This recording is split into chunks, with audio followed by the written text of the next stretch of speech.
Welcome to our channel. నేను యజ్ఞమూర్తి. ఇప్పుడు మన ముందు ఒక కుర్రాడు ఉన్నాడు. చాలా చక్కగా నటించగలడు. అలాగే మన అభిమాన నాయకుల్ని, కథానాయకుల్ని, అంటే రాజకీయ నాయకుల్ని కావచ్చు, సినిమా కథానాయకుల్ని కావచ్చు, వీళ్ళని చక్కగా ఇమిటేట్ చేసి మనకి వినోదాన్ని పంచగలడు.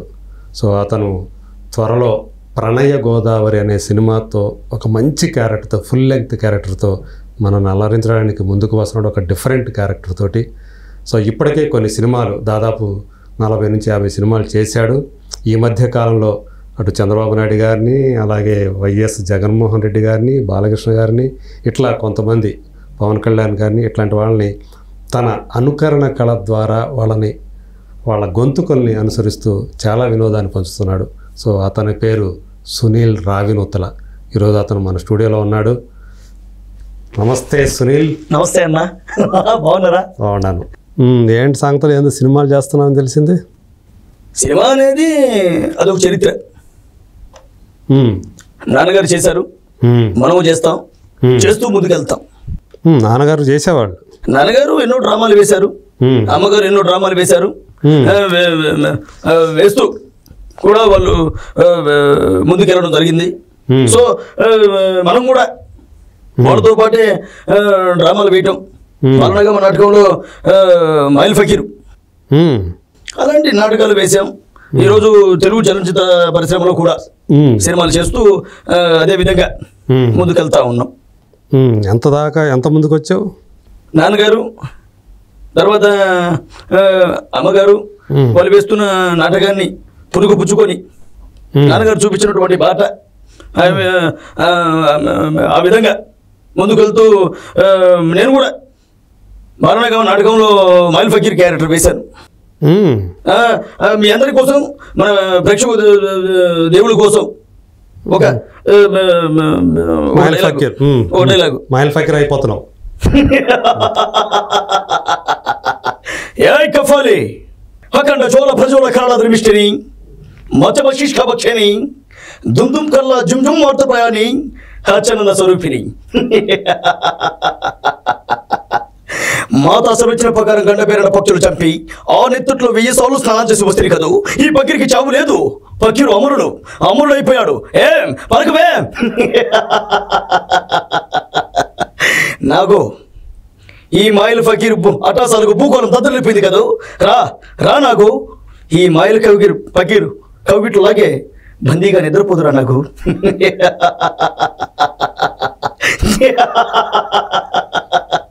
ఈ విధంగా నాన్నగారు తర్వాత అమ్మగారు చేస్తున్న కార్యక్రమాన్ని. అమ్మగారు ఏ క్యారెక్టర్ చేసేవాళ్ళు? అమ్మగారు వచ్చేసి బాలనాగమ్మ నాటకంలో పులిరాజు. ఓకే. అందులో అమ్మగారు పాడినటువంటి ఒక పద్యం. ఎంత వైశాల్య సంపద నసుగుతున్నా నాదు రాజంబులో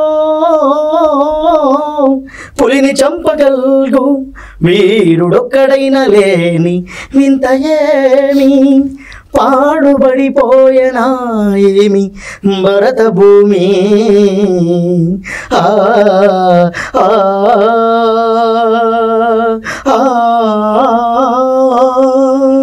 ఈ విధంగా అంటే నవ్విస్తారు, ఏడిపిస్తారు, చేస్తారు. కళారంగంలో అదొక పార్ట్. ఇప్పుడు మన సినిమాలో ఎలాగైతే మనం వెళ్తూ ఉన్నామో నాటకంలో కూడా అదొక చరిత్ర. అయితే డెవలప్మెంట్ ఉంది అంటారు. ఖచ్చితంగా ఉంటుంది. నాన్నగారు ఎన్నో సినిమాలు చేశారు, మనము చేస్తున్నాం. అయితే మా నాన్నగారు ఎన్నో నాటకాలు వేశారు, మేము వేసాం. ఈరోజు చలనచిత్ర పరిశ్రమకి రావడం, ప్రజలు నీరాజనాలు పలకడం, మీ అందరూ ఆశీర్వాదం. ఇవాళ ప్రణయ గోదావరి చేశాం, ఇవాళ నోలి గారితో సినిమా చేశాం. అలాగే the great legend director and actor Tarun Bhaskar గారితో కూడా యాక్ట్ చేశాం. ఇలా చెప్పుకుంటూ పోతుంటే అదొక చరిత్ర. తరుణ్ భాస్కర్తో కూడా చేశారు. అన్నగారు చాలా మంచిగా రిసీవ్ చేసుకొని మమ్మల్ని దగ్గర పెట్టుకొని కూడా మాతో యాక్ట్ చేసి మమ్మల్ని ముందుకు తీసుకుపోయిన ఘనత తరుణ్ భాస్కర్ అన్న గారికి ఉంది. అదొక చరిత్ర. ఓకే, అంతేగా.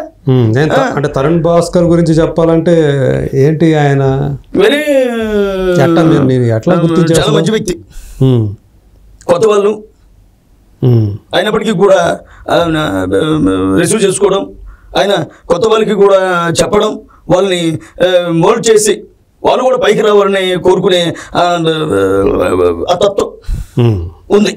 ఓకే, సో అలాగే మనం కూడా చేసాం. ఓకే, అయితే ఇప్పుడు మీరు thank you very much. Character మారుతుంది. అసలు తరుణ్ భాస్కర్ ఇతన్ని ఎక్కడ గుర్తించాడు? అసలు ఎక్కడ కనపడ్డాడు తరుణ్ భాస్కర్కి? నేను ఒక దిక్కున అవకాశాల కోసం తిరుగుతూ ఉన్న టైంలో కూడా ఒకరు మనకి తెలిసిన వ్యక్తి మనల్ని గుర్తించి వారితో కూడా మనం సినిమాలు చేసేటువంటి అవకాశం దగ్గరికి వచ్చి చేజారిపోయింది. ఆ తరుణంలో కూడా ఆయన చెప్పడం, నేను అది మనసులో పెట్టుకోవడం, అలా జరుగుతూ ముందుకు పోతున్న టైంలో కూడా ఆయన వెంటనే ఒకానొక సందర్భంలో వెంటనే నన్ను గుర్తించి, తమ్ముడు నీకు ఒక సినిమా చెప్తానమ్మా, నువ్వు అక్కడికి రా అని చెప్పి నాకు నెంబర్ ఇచ్చి, నేను వెంటనే విజయ్ దేవరకొండ సార్ ఆ సినిమాకి ప్రొడ్యూసర్ గారు, ఆయనకి వెంటనే పరిచయం చేయడం, వెంటనే వాళ్ళు ఒక కొత్త సినిమాని నిర్మించడం, ఆ సినిమాలో మీకు మాత్రమే చెప్తా టైటిల్లో పెట్టి తరుణ్ భాస్కర్ గారు హీరోగా, అందులో ఒక ఫ్రెండ్ రోల్గా నాకు అవకాశం ఇప్పించినటువంటి సురేష్ గారు. అంటే మాకు మాత్రమే చెప్తారా? మీకే కాదన్నా, అందరికీ కూడా చెప్పడానికే మేము సినిమా తీసాం. 2019లో నవంబర్ 1న ఘన విజయంగా రిలీజ్ అయింది. కానీ అదృష్టం ఏమైందో ఏమిటో తెలియదన్నా, 2019లో సినిమా రిలీజ్ అవడం, వెంటనే సినిమా మంచి రిజల్ట్ కూడా రావడం జరిగింది. కెరియర్ పీక్లోకి వెళ్తుంది అనుకున్నప్పుడు కలిగిన ఆనందం అంత ఇంత కాదు. వెంటనే రోజులు మారిపోయాయి, దేవుళ్ళందరూ కూడా మారిపోయారు. వెంటనే కరోనా రావడం జరిగింది. కరోనాలో తారుమారైపోయి ప్రజలు, డైరెక్టర్లు, నిర్మాతలు అందరూ కూడా కెరియర్ మీద ఆశ వదులుకున్నారు. అయినప్పటికీ కూడా నేను వదలలేదు. వెంటనే మళ్ళీ ఇండస్ట్రీకి రావడం ఫస్ట్ నుంచి ఎత్తుక్కున్నట్టు అయిందన్నా, లేకపోతే నా కెరీర్ కూడా చాలా బ్రహ్మాండంగా ఉండేది. కరోనా దెబ్బ కొట్టింది అన్నమాట. కరోనా దెబ్బ కట్టుబట్టే నా లైఫ్ ఇలా అయిపోయిందన్నా, లేకపోతే చాలా బ్రహ్మాండంగా ఉండేది. ఏమండి జూనియర్ జగన్ గారు, మీకు బాగా ఎక్కువగా మీకు బాగా పేరు తెచ్చినటువంటి ఒకటి ఉంది కదా, ఒక హుక్, అది ఒకసారి చేస్తారా? అది ఆ స్కిట్, హుక్ స్కిట్ చేస్తాను సార్. ఇవాళ గెలిచినటువంటి పవన్ కళ్యాణ్ గారు, అలాగే చంద్రబాబు నాయుడు గారు, ఇద్దరికి కూడా కంగ్రాచులేషన్ చెప్తా ఉన్నాయి. ఇవాళ ఇదే మాదిరిగా ప్రజలతో కూడా ఎప్పుడు మమేకమై ముందుకెళ్తానని మనస్ఫూర్తిగా కోరుకుంటా ఉన్నా. అందరూ బాగుండాలి, వెళ్ళాలి. ఎవరు కూర్చేయద్దు.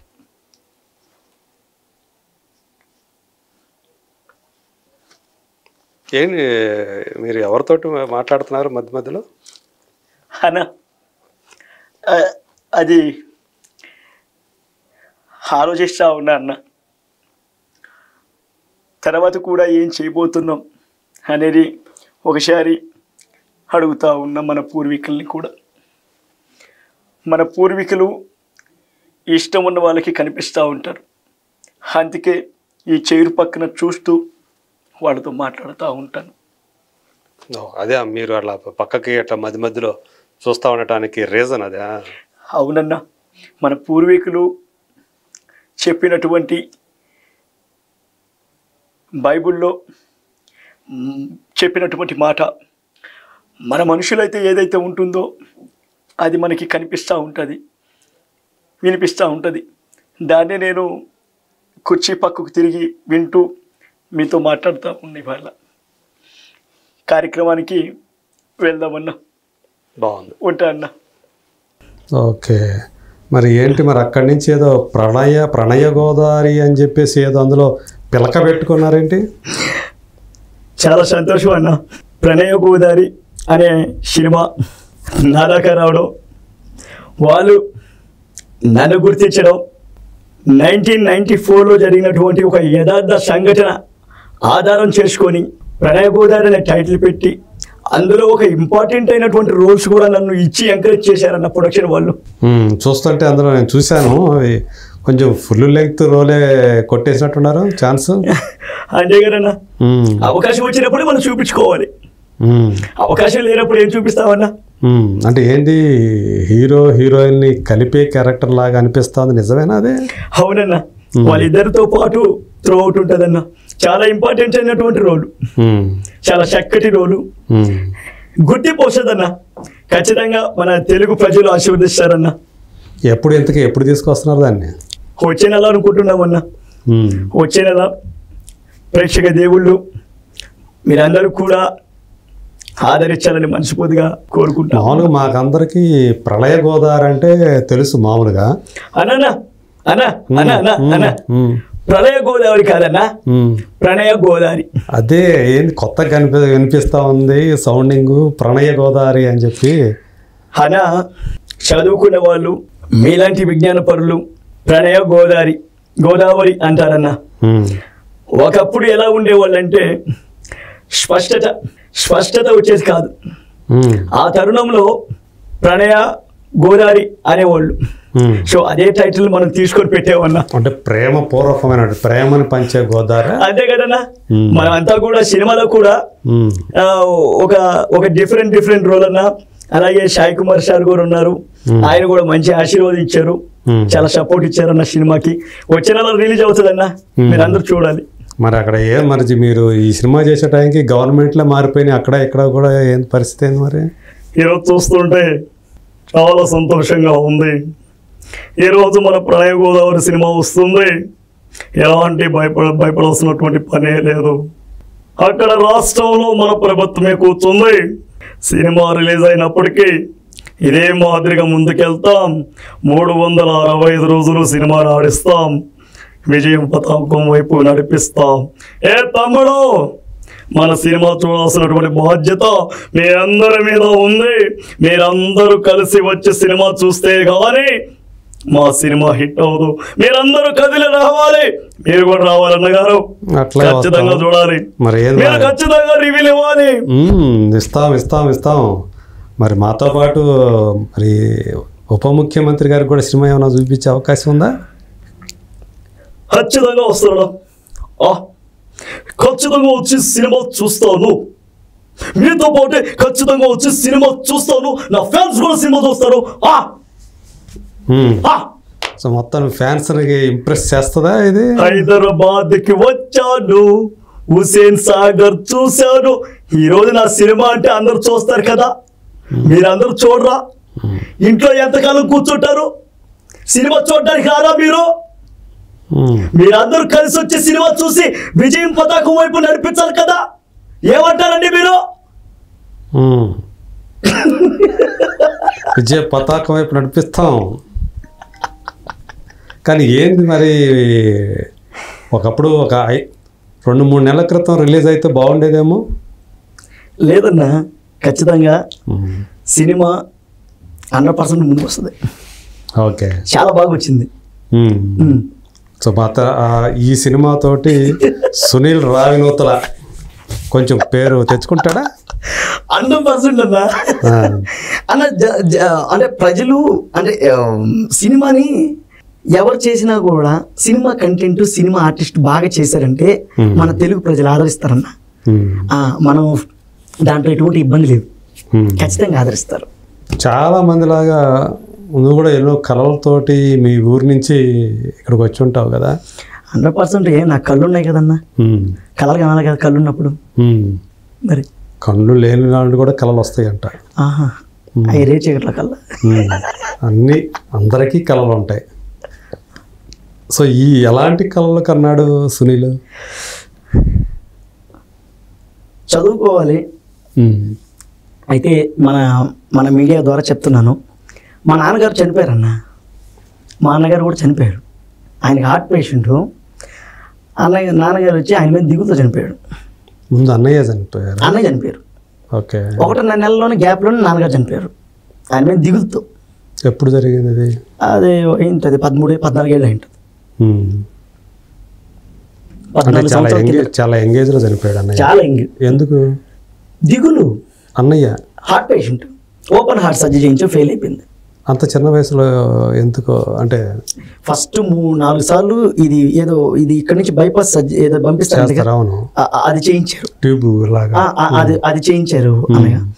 సో అదంతా చేయించిన తర్వాత కూడా 2-3 సంవత్సరాలకి 4 సంవత్సరాలకి మళ్ళీ దాన్ని అది కవాటాలు అది ఊడిపోయేది, ఆ కొవ్వు లోపల పడి.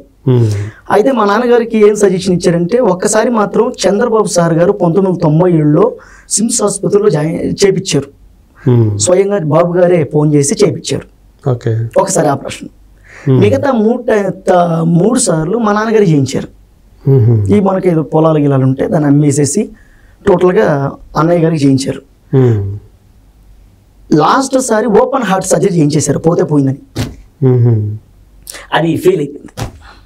అయ్యా, అప్పుడు అన్న వయసు ఎంత? 24-25 ఉంటాయి. అంటే చిన్నప్పటి నుంచి ఏమైనా డిఫెక్ట్ ఉందా? చిన్నప్పటి నుంచే ఉంది. ఓకే, చిన్నప్పటి నుంచే ఉంది. వేరే వాళ్ళు అయితే వదిలేసేవాళ్ళే. ఇక మా నాన్న మొండోడు, సరే మనల్ని పట్టుకురావాలి. మీది ఏ ఊరు? ఎందుకు? ప్రకాశం జిల్లా రావినూతల. అదే ఇంటి పేరు? ఊరి పేరే ఇంటి పేరు. అదే ఊరి పేరే. అమ్మగారి నెల్లూరు. ఓకే. ఇద్దరు లవ్ మ్యారేజ్. ఇక్కడ డ్రామా ఆర్టిస్టులుగా మీకు తెలిసిందే.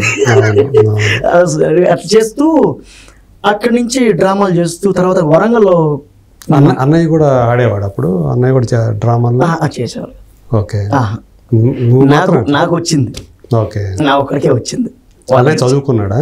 లేదు, ఆయన 7th దాకా పోయాడు. అంతే.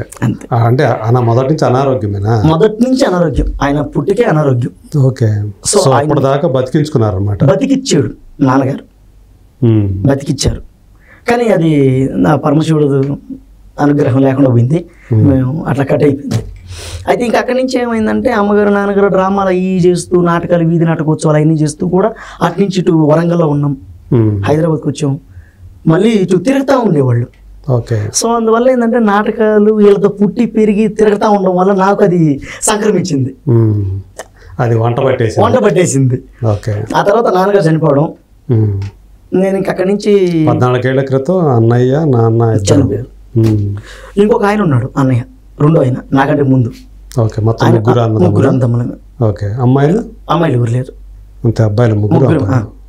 ఇంకొక ఆయన పెళ్లి చేసుకున్నారు, ఆయన జాబ్ చేసుకుంటూ బయట ఉన్నారు. ఓకే. ఇక నేనేమో ఇటు చదువుకుడు పెట్టుకొని టిఫిన్లో ఆ నుంచి ఇటు వచ్చి తిరుగుతూ ఉన్నా. అక్కడే సింగిల్గా ఒకడు తిరుగుతూ ఉన్నా. అమ్మగారు అక్కడే ఉన్నారు. ఊళ్ళో రావణతోనే ఉన్నారా? నెల్లూరులో ఉన్నారు. ఓకే. నెల్లూరులో ఉన్నారు. సో ఇట్లా ఈ రాష్ట్రాలు అక్కడ ఇక్కడ తిరుగుతా, అప్పుడు ఉమ్మడి రాష్ట్రమే కదా, అది తిరుగుతా మనకు అందరితో పరిచయాలు అట్లా ఉండడం వల్ల, నాన్నగారితో కూడా తిరగడం వల్ల ఈ కొంతమంది పరిచయస్తులు ఉన్నారు. వాళ్ళ దగ్గర నుంచి మనం నాన్నగారు చనిపోయిన తర్వాత మాటలు అయితే ఏమి, మనల్ని ఎడ్యుకేషన్ వచ్చేసింది. అది MBA అయిపోయింది. MBA చేశాను. సూపర్. మీ అందరిలాగా కాదు, చదువు అంటే ఇష్టం, అంతేగాని టాప్ ర్యాంకర్ని కాదు, ఇష్టం, చదవగలను. ఓకే. విజ్ఞానం చదువు నేర్పిస్తుంది అనేది మా నాన్నగారు చెప్పేవాళ్ళు. సో అందుకని ఈరోజు ఇంత నడవడిక, ఇంత మాట తీరు, మంచితనం ఇవన్నీ ఉన్నాయంటే నాన్నగారు చెప్పిన విధానమే. ఇవన్నీ కూడా ఒకరి నుంచి నేర్చుకునే కాదు, మా నాన్నే మా గురువు, దైవం అన్ని. ఓకే. సో అట్లా చదువుకుంటూ నాటకాలు వేసేవాడిని. నాన్నగారు 14 ఏళ్ల క్రితం చనిపోయినప్పుడు ఏంటి కుటుంబ పరిస్థితి ఏంటి? ఆర్థికంగా చాలా బాగుంది. వాళ్ళిద్దరు చనిపోయిన తర్వాత ఆర్థికంగా చితికిపోయాం. అప్పుడు నాన్నగారు ఉన్నంత కాలం రాజాను. నాన్నగారు అన్నగారు ఎప్పుడైతే చనిపోయారో ఆర్థికంగా చితికిపోయామన్నా. ఓకే. ఆర్థికంగా చితికిపోయాం. స్టిల్ ఇప్పుడు కూడా లేదు ఏమి. చదువుకున్నాను, ఉద్యోగం చేస్తున్నాను, కాస్త కొత్త చిన్న చిన్న అప్పులు ఉంటే కట్టేశాను. ఓకే. నాన్నగారికి అప్పుడప్పుడు తెచ్చినాయి కట్టేశాం. క్లియర్. ఒకరు వచ్చి మనల్ని రే సునీల్ నువ్వు డబ్బులు ఇవ్వరా అనేవాళ్ళు లేరు. హ్యాపీ. సో ఎవరు ఇప్పుడు ఎవరికి ఒక్క రుణగ్రస్తుడివి కాదు నువ్వు, రుణగ్రస్తుడి కాదు, విముక్తుడివి అంతే. అలా ఉంటా అంటే నాకు చిన్నప్పటి నుంచి కూడా అలవాటు. ఓకే. నాకు ఒక చేతిలో అట్లానే జేబులు నిండుగా కూడా ఉండవు, జోబీ నిండుగా ఉండదు. అలాగే ఒకరు ఏదన్నా అన్నా కూడా నేను ఉండలేను, ఖచ్చితంగా దాన్ని ఇచ్చేయాలి. ఓకే. అలా అలా అటు నుంచి స్టార్ట్ అయింది. ఇది ఎట్లా అబ్బింది ఈ ఇమిటేషన్ అనేది? అదే మా అమ్మ నాన్న చేస్తున్న టైంలోనే నేను నాటకాలు, వీధి నాటకోత్సవాలు ఇవన్నీ తిరుగుతూ ఉండేదన్న. ఆ తర్వాత ఏంటంటే ఈ మిమిక్రీ ఆర్టిస్టులు వస్తుంటారు కదా అప్పుడప్పుడు, అక్కడెక్కడ మా నాన్నగారితో ఫ్రెండ్స్ వాళ్ళు వీళ్ళు ఉన్నారు. అప్పుడు మా నాన్నగారు చెప్పారనమాట, అది మిమిక్రీ అయ్యా, నేర్చుకుంటే బాగుంటుంది అది ఇదని చెప్పిన తర్వాత అక్కడి నుంచి నాకు 6th 5th చదువుతున్నప్పుడు 6th వచ్చేసాను. ఓకే. ఆ టైం నుంచి నాకు బాగా ఫస్ట్ ఎవరిని ఇమిటేట్ చేసావు? బాబు గారిని. అవునా? ఎప్పుడది ఏ సందర్భంగా ఎప్పుడు చేయాలనిపించింది? అప్పుడు ఈయన ఏదో పని మీద వచ్చారు, ఎవరు బాబు గారు. అక్కడ మేము చూసాం, చిన్నపిల్లలన్నా తీసుకుపోయారు బస్సులో వేసి మమ్మల్ని స్కూల్ డిప్రెషన్ కింద ఏదో తీసుకెళ్ళారు. ఎక్కడ ఎక్కడ? నెల్లూరులో. అదొక సందర్భం ఏదో. నేను అప్పుడు 6th. అప్పుడు ఆయన మా నాన్నగారు చెప్పున్నారు ఆల్రెడీ ఒకరు వాయిస్ని ఒకరు చేసేదని. అది నేను అక్కడ బాబు గారిని చూసా. ఆయన ఇట్ అంటాం, ఇట్ అంటాం, అవి చూసిన నేను. చూసి ఇప్పుడు ఈయన అంటే ఇంకోటి ఆ హడావిడి, కారులోంచి దిగడం, సెక్యూరిటీ, ఆ గన్స్ పట్టుకొని అట్లా అందరినీ ఇట్లా సీఎం హోదా, సీఎం మనకు తెలియదు, సీఎం ఆ రేంజ్, ఇట్లా జనాన్ని ఇటు నెట్టేసేసి ఆయన మధ్యలో నడవటం, అంటే ఒక ఇంపార్టెంట్ పర్సన్ అనేది ఒక ఐడియా ఉంది మైండ్ లో. చేస్తే ఇలాంటి వ్యక్తిని చేయాలరా అనుకునేది. అక్కడి నుంచి స్టార్ట్ చేసిన అన్న. మొదట ఆయన్ని ఇమిటేట్ చేశాను. ఫస్ట్ చంద్రబాబు గారిని ఇమిటేట్ చేశాను.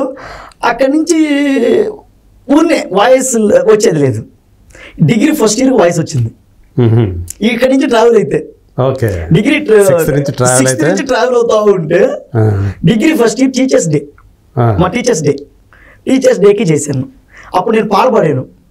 ఓ మామూలు మన పాటలు ఉంటాయి కదా, అయ్యో చదువుంటే 3 కన్నని అమ్మగారు పాడుతున్నది.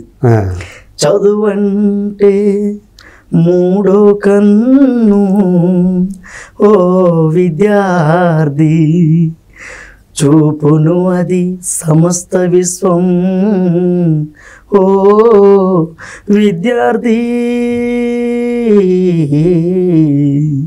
చదవాలిరా ఎన్ని ఆటంకాలు వచ్చినా, చదువు లేకపోతే మన బ్రతుకు పెద్ద సున్నా, చదవాలిరా ఎన్ని ఆటంకాలు వచ్చినా, ఆలోచన పెరిగింది చదువు వల్లనే, వివేచన కలిగింది చదువు వల్లనే, అందమైన ప్రకృతిలో ఆనందం చదువురా, అనుభవించు సౌకర్యం చదువు చేతి భిక్షరా, చదవాలిరా ఎన్ని ఆటంకాలు వచ్చినా, చదవాలిరా.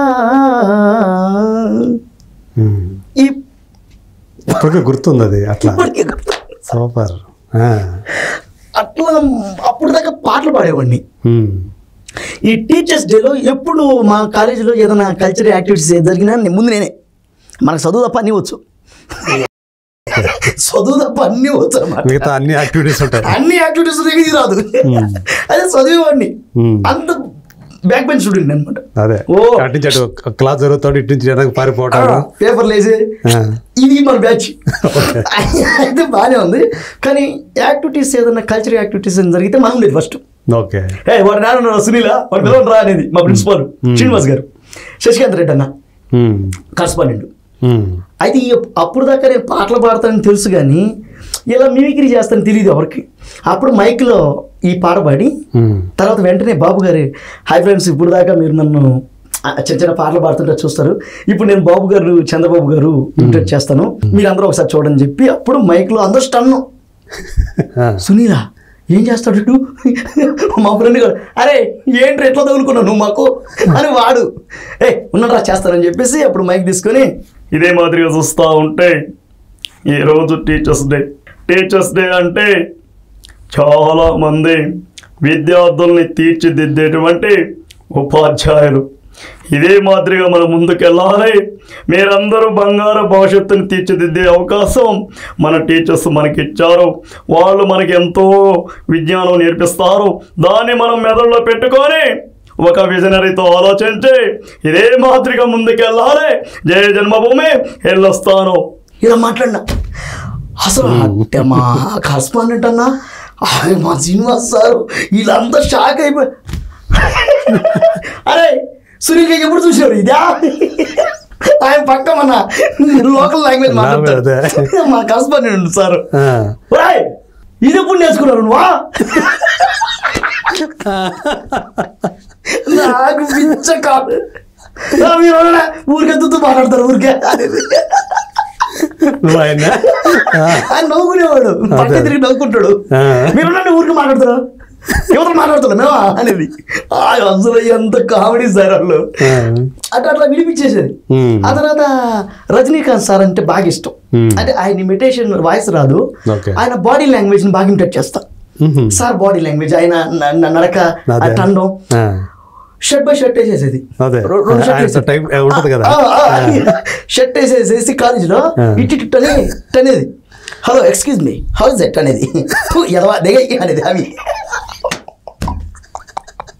అని నేను ఓకే హీరో గారు చేసుకుంటా హలో అంట పోయేది. ఈ విధంగా ఉండే సార్ నాది క్యారెక్టర్. నన్ను తిట్టేవాళ్ళు, మళ్ళీ నేను లేకపోతే ఉండేవాళ్ళు కాదు. అందరూ నన్ను తిట్టేవాళ్ళు, మళ్ళీ నేను లేకపోతే అమ్మవారే గారు పిలవండి రా బాబు కాలేజీకి. లేకపోతే ఉండదు, ఉండదు, అదే పెప్ లేదు, ఫ్లేవర్ ఉండదు. అట్లా నన్ను బాగా తీసుకొని నేను బాగా ఎంటర్టైన్మెంట్ చేసేవాడిని. ఈ నాటకాలు, ఈ మైల్ ఫకీర్ నాటకం, అలాంటి ఈ బాలయ్య బాబు గారు, తర్వాత బాలయ్య బాబు గారు నేర్చుకున్నాను. బాలయ్య బాబు గారు అంటే చాలా ఇష్టం నాకు. బాలకృష్ణ బాబు గారు అంటే చాలా ఇష్టం. ఇండస్ట్రీలో అడుగుపెట్టింది ఫస్ట్ ఆయన అంటేనే పిచ్చ ఇష్టం. ఓకే, అందరికీ నమస్కారం. ఈరోజు చలనచిత్ర పరిశ్రమలో ఎన్నో కార్యక్రమాలు జరుగుతున్నాయంటే దానికి కారణం నాన్నగారు. నిజంగా టీచర్స్ డే అంటే గురువులు, వేమన గారి శతకం, ఉప్పు కపురంబు పోలిక రెండు, చూడ చూడ రుచుల జాడ వీరయ్య, పురుషులు వీరయ్య, సుధావిరామ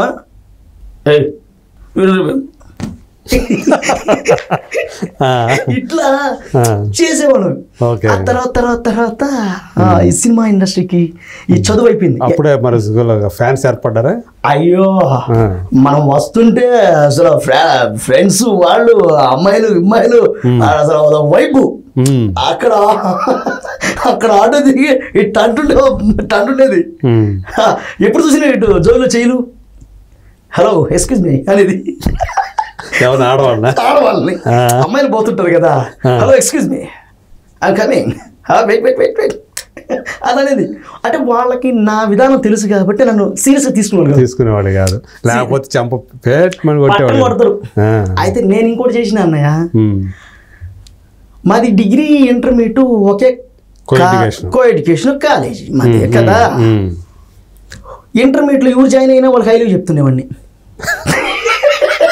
అదొకటి ఉంది నాకు, ఎవరైనా జాయిన్ అవని నాకు బాగా ఇష్టపడ్డాను అనుకోండి, హైలు చెప్పేసేది వాళ్ళకి. వాళ్ళు ఎంతమంది ఓకే అన్నారు, ఎంతమంది కాదన్నారు, ఎవరైతే చూస్తానో వాళ్ళకి హైలు చెప్పేసేది. గంట కొట్టడం వెళ్ళిపోయేది ఆడికి. 2 రోజులు చూసేది, బాగా ఈ మాత్రం నుంచి ఆ దూరం ఉండేది మా కాలేజీ డిస్టెన్స్. ఇక్కడ బస్సు దిగంగానే వెళ్తే వెనకనే పోయేది. అట్లా వచ్చే వాళ్ళకి ఫాలో అయ్యి వాళ్ళకి హైలు చెప్పేసేవాడిని వెంటనే. వాళ్ళు ఉంటారా ఖాళీగా, నేరుగా ప్రిన్సిపాల్కి పోయి చెప్పేవాళ్ళు. ఒకసారి కొట్టేశాడు, ఒక అమ్మాయి చెప్పేసింది, పోయి కొమ్మ శుద్ధం కొట్టేశాడు. మామూలు బొట్టలేదు ఆయన. కొట్టేశాడు. అరే రావడతలా నా పేరు ఎవరికి తెలియదు, సునీల్ అని ఎవరు పిలవరు, మా ఇంటి పేరుతో పిలిచేవాళ్ళు. అరే రాగతలు మొబైల్ బద్రే ఇక్కడ దిగుతా నిన్న ఓకే నేను మాత్రం కొట్టి తప్ప దేవుడు గమ్మ ఉంటావు సర్లే ఎవరు చెప్పలే. 2 రోజుల తర్వాత గ్యాప్ ఇచ్చి మళ్ళీ ఇంకొక అమ్మాయి చెప్పిన. ఇట్లా వరుసగా 4-5 చెప్పేసిన. ఆ చెప్పిన తర్వాత ఆయన అర్థం చేసుకున్నాడు. ఓకే వీడికి ఇంకా లవ్ అనేది తెలియదు, అంటే వీడికి ఇంకా మెచ్యూరిటీ అంటే ప్రేమ అనే విధానం మీద వీడికి ఇంకా తెలియదు. ఏదో అట్రాక్షన్ సంథింగ్ ఏదో మనోడు చెప్పేస్తున్నాడు కానీ దాని మీద నిలబట్టలే, అది గ్రహించాడు ఆయన. చెప్పడు కదా ఫస్ట్ టైం అయితే ఆగిపోతాడు. ఎంతమంది చెప్పేదానికి ఆయనకు అర్థమైపోయింది. ఒరే సునీలా నీకు దండం పెడతాను రా, ఒరే ఇది కాలేజీరా, దీన్ని నాశనం చేయబాకరా. అప్పటి నుంచి నన్ను ఆయన ఇంకా రిసీవ్ చేసుకునేవాడు, చెయ్యేసేవాడు, లాక్కునేవాడు. మా నాన్నగారు చనిపోయాడు. చనిపోవడం వల్ల ఏంటంటే నా ఎగ్జామ్ ఫీజు కూడా ఆయనే కట్టేది. అవునా? ఎగ్జామ్ ఫీజు కూడా ఆయనే కట్టాడు. అరే నీకు అనవసరంగా ఎగ్జామ్ ఫీజు కడుతున్నాను రా, కర్మ కాకపోతే నువ్వేంద్ర ఇటు తగులుకున్నావు. అయితే అట్లా ప్రేమ అనేది తెలియదు. ఏదో అమ్మాయి కనపడింది, బాగుంది, చక్కగా కనపడింది, చెప్పేయడమే. మనకి సినిమాల ప్రభావం కూడా ఉంటుందిగా. ఆ టైంలో నాకు ప్రేమ తెలియదు, తెలిసినా ప్రేమించే టైం లేదు. ఇప్పుడు ఆ రోజు ఉంది కానీ తెలియదు ప్రేమ గురించి. ఈరోజు టైం ఉంది కానీ నాకు టైం లేదు. ఇండస్ట్రీ మీద ఫైట్ వెళ్ళాలి, ఏదో ఒక అవకాశం పట్టుకోవాలి, రెంట్లు కట్టాలి, పెట్రోల్ కొట్టించుకోవాలి, మళ్ళీ తిరుగుతూ ఉండాలి, మళ్ళీ ఇంటికాడ మా అమ్మ ఉంది ఆమెను చూసుకోవాలి. ఇది ఒక టైం అయిపోయింది నాది. సో ఒక టెన్షన్ లైఫ్ లో నడుస్తున్నా, ప్రెజర్ నడుస్తుంది. ఇంకోటి ఏంటంటే ఈ రోజుల్లో డబ్బులు పెట్టి కొనాల్సి వస్తుంది ప్రేమని. ఐ మీన్ నా దగ్గర డబ్బులు లేవు, నా దగ్గర ఏమీ ఉండవు డబ్బులు కూడా. ఖాళీ అందుకునే ఒక ఇదిగా కనపడుతుంది, సింబాలిక్ గా కనపడుతుంది, ఖాళీ చెప్పి పెట్టుకుని వచ్చా. అదే కదా ఎప్పుడు అలాగే ఉంటుంది. అలాగే నా దగ్గర అలాంటి చూపిస్తున్నాండి యువతలకు వస్తుంటాయి. అయితే ఈ రోజుల్లో ప్రేమ చాలా కాస్ట్లీ అయిపోయింది అన్నయ్య. సో మనం తీసుకెళ్ళి ఒక టీ కూడా తాపించలేము. అలాంటప్పుడు మనకెందుకు ప్రేమ? ఇది అయిన తర్వాత నేను తాగిస్తాను నీకు. మీరు తాగిస్తారులే, అమ్మాయి తాగిస్తే కదా. ఎవరికి కాఫీ తాదాం రా అని చెప్పి ఎవరు ఆఫర్ చేయలేదా? అయ్యో నువ్వు ఎవరికి చేయలేదా? నీకెవరు చేయలేదా? నేను ఎవరికి చేయలేదు, నన్ను ఎవరు చేయలేదు. చేస్తారేమో వెయిటింగ్, మా ముందు చూడంగానే అనేది పోతున్నారేమో, అలా జరిగిపోతుంది. అయితే ఈ విధంగా ట్రావెల్ అవుతూ ఇండస్ట్రీ మీద స్టార్ట్ అయింది కెరీర్. తర్వాత వెంటనే నేను డిగ్రీ పాస్ అవ్వడం, వెంటనే కృష్ణ చైతన్య నెల్లూరు కాక్టూర్ ఎంబీఏ అయిపోయింది. ఎంబీఏ స్టార్ట్ చేసాము. స్టార్టింగ్ ఫీజు ఎవరు కట్టారు? మా అమ్మగారు. ఎంబీఏ స్టార్ట్ అయింది. ఎంబీఏ చదువుతున్నప్పుడే కండక్టర్ వర్క్ చేసాం కోమెట్ల సర్వీస్ నెల్లూరు. అందులో వాళ్ళతో డైరెక్ట్గా బోర్డు, వాళ్ళతో కాదు, మనీ అని ఒక ఆయన ఉన్నాడు కండక్టర్, ఆయన కింద అసిస్టెంట్గా పనిచేసేవాడిని. ప్రైవేట్ బస్, ప్రైవేట్ ట్రావెల్స్, కోమెట్ల సర్వీస్ 1000 బస్సులు ఉన్నాయి వాళ్ళకి. అందులో ఒక బస్సులో కల్లూరుపల్లి ఇట్లా తిరిగేటి, అందులో అసిస్టెంట్ కండక్టర్కి ఈయన తాగి నిద్రపోయాడు ఎలా కొనుక్కొని. అయితే నేనే దండుకొని నాకు 150 అంత ఇచ్చేవాడు. అట్లా నా జర్నీ బాగా అటు. అది నెల్లూరు విఆర్సీ సెంటర్లో మోహన్ అని కేఫ్ ఉంది, ఇప్పటికీ ఉంది. ఆయన నాకు కాఫీ కప్పులు ఇచ్చేవాడిని. మన కాలేజెస్ వచ్చేవాళ్ళు, వాళ్ళకి టీ ఇలా ఇచ్చేవాడిని కప్పులు. సో ఆయన నాకు ఒక 200, ఒక 50, 100 అట్లా ఇచ్చేవాడు. అలా వచ్చేసి ఈ 2 పనులు చేసుకుంటూ ట్రావెల్ అయ్యా. ఎంబీఏ ఫినాన్స్ హెచ్ఆర్ తీసుకున్నా. ఇది అయిపోయింది. చదువుతూ ఇది చేసా. ఎంబీఏ చేస్తూ ఇది చేసా. చేస్తూ మధ్య టైంలో ఈ మిమిక్రీలు, ఏదో వచ్చిన పర్ఫార్మెన్స్, ఏదో డైలాగులు ఏదో మెస్మరైజ్ చేసేసేది, వాళ్ళు ఇచ్చి 500 రూపాయలు జోలు పెట్టుకునేది పోతా ఉంటుంది. ఈ విధంగా జరుగుతూ ఉంది. ఎంబీఏ అయిపోయింది. నెల్లూరు పక్కనే బుచ్చిరెడ్డిపల్లి ఒక ఏరియా ఉంది, అందులో అదమా కంపెనీ ఫెస్ట్ సైట్స్, అందులో జాయిన్ అయ్యి చిన్న వర్క్స్ వాళ్ళ దాంట్లో పనిచేస్తూ అయిపోయిన తర్వాత ఎంబీఏ అయిపోయిన తర్వాత చేస్తూ ఇంకా కాలం గడుపుతూ అదైతే పిచ్చి అంటే చదువుకి దానికి సంబంధం లేదు. చదువు ఏమో ఎంబీఏ చదువుతున్నప్పుడు ఈ పనులు చేసా. చదువు అయిపోయిన తర్వాత అకౌంటెంట్గా ట్రయల్స్లో ఉన్నా. ఏదైనా మంచి కంపెనీలో అకౌంటెంట్గా ఏదైనా జాయిన్ అవుదామని ఆ టైంలో నాకు రమేష్ అన్నని ఒక ఆయన ఉన్నాడు, ఫెర్టిలైజర్స్ బయోలో కంపెనీలో సేల్స్ ఆఫీసర్. ఆయన మా బయోలో కంపెనీ కాదు, పారిజాతం అనుకుంటా. ఆ కంపెనీలో ఫెర్టిలైజర్స్ దాంట్లో సేల్స్ ఆఫీసర్. ఆయన ఏం చేశాడంటే, అరే భయ్ అవన్నీ పక్కన వీడు, మార్కెటింగ్లో మంచి ఫ్యూచర్ ఉంటుంది, నువ్వు దీంట్లో రా అని చెప్పేసి వాళ్ళ సార్తో చెప్పించి అదామా కంపెనీలో జాయిన్ చేశాడు. అదామాలో చిన్న శాలరీ. అక్కడి నుంచి కెరియర్ స్టార్ట్. అక్కడేం ఉద్యోగం? సేల్స్, ఇదే అసిస్టెంట్ సేల్స్ ఆఫీసర్. ఓకే. అందరు రైతులు ఉంటారు కదా సార్, రైతుల దగ్గరికి వెళ్ళి మన ప్రోడక్ట్ ఉంటుంది కదా పెస్టిసైడ్స్లో, అది మనం ఆల్రెడీ సోదాగా నాకు తీరు బాగుంటుంది, చేసి ప్రోడక్ట్ ఇచ్చి వాళ్ళ చేత డెమో ఇచ్చి దాని రిజల్ట్ చూసిన తర్వాత మనం అమ్మేవాళ్ళం. అట్లా బాగా. ఇప్పుడు మనం వెంకయ్య నాయుడు సార్ వాళ్ళ ఊరు ఉంది మంగళగుంట, ఆ ఏరియా వెంకటాచలం, ఆ ఏరియా అంతా తిరిగేవాడిని. ఇదంతా కాదు, చదువు అయిపోయింది, ఇది ఉద్యోగం, ఈ రెండిట్లోనే తిరుగుతూ ఉంది లైఫ్. అరే రే మనం నాన్నగారు ఎన్నో ఆయన డ్రామాలు చేయాలని, నాటకాలు చేయాలని ఆయన ఎంతో ఉత్సాహంతో ముందుకెళ్ళేవాడు, మంచి తెలివిగలవాడు నాన్నగారు, మంచి వాక్కు ఉంది. అలాంటి వ్యక్తి చేస్తున్న కార్యక్రమాలు ఇవన్నీ కూడా ఆయన చనిపోయిన తర్వాత ఆగిపోతే ఎలా? కాస్త కోస్తో ఆయన పుట్టాం కాబట్టి ఆయన బాధ్యత మనకు ఉంది కదా అని చెప్పి కొన్ని నేను చేస్తుండేవాడిని. ఈ మధ్యలో ఈ సర్టన్ పీరియడ్లో టైం అయిపోతా ఉంది, ఇక నేను ఇక ఉండు పట్ల వెళ్ళిపోవాలి. అప్పటికేంది నాటకాలు ఇవన్నీ తగ్గిపోయింది. వాటి యొక్క ప్రాముఖ్యం పడిపోయింది. ఒకటి విధానం మీకు తెలిసిందే, అవన్నీ తగ్గిపోయింది. సినిమా మళ్ళీంది. నేను ఎందుకు పోకూడదు, సినిమాలోకి వెళ్ళాలి, నేను కూడా చేయాలి, ఖచ్చితంగా నటించాలి అని 2011లో వచ్చాను సినిమా ఇండస్ట్రీకి. అప్పుడు నేను డిగ్రీ వచ్చి లింగంపల్లి అశోక్ నగర్లో మా ఫ్రెండ్ ఉదయ్ కిరణ్ అని ఒక అబ్బాయి ఉన్నాడు.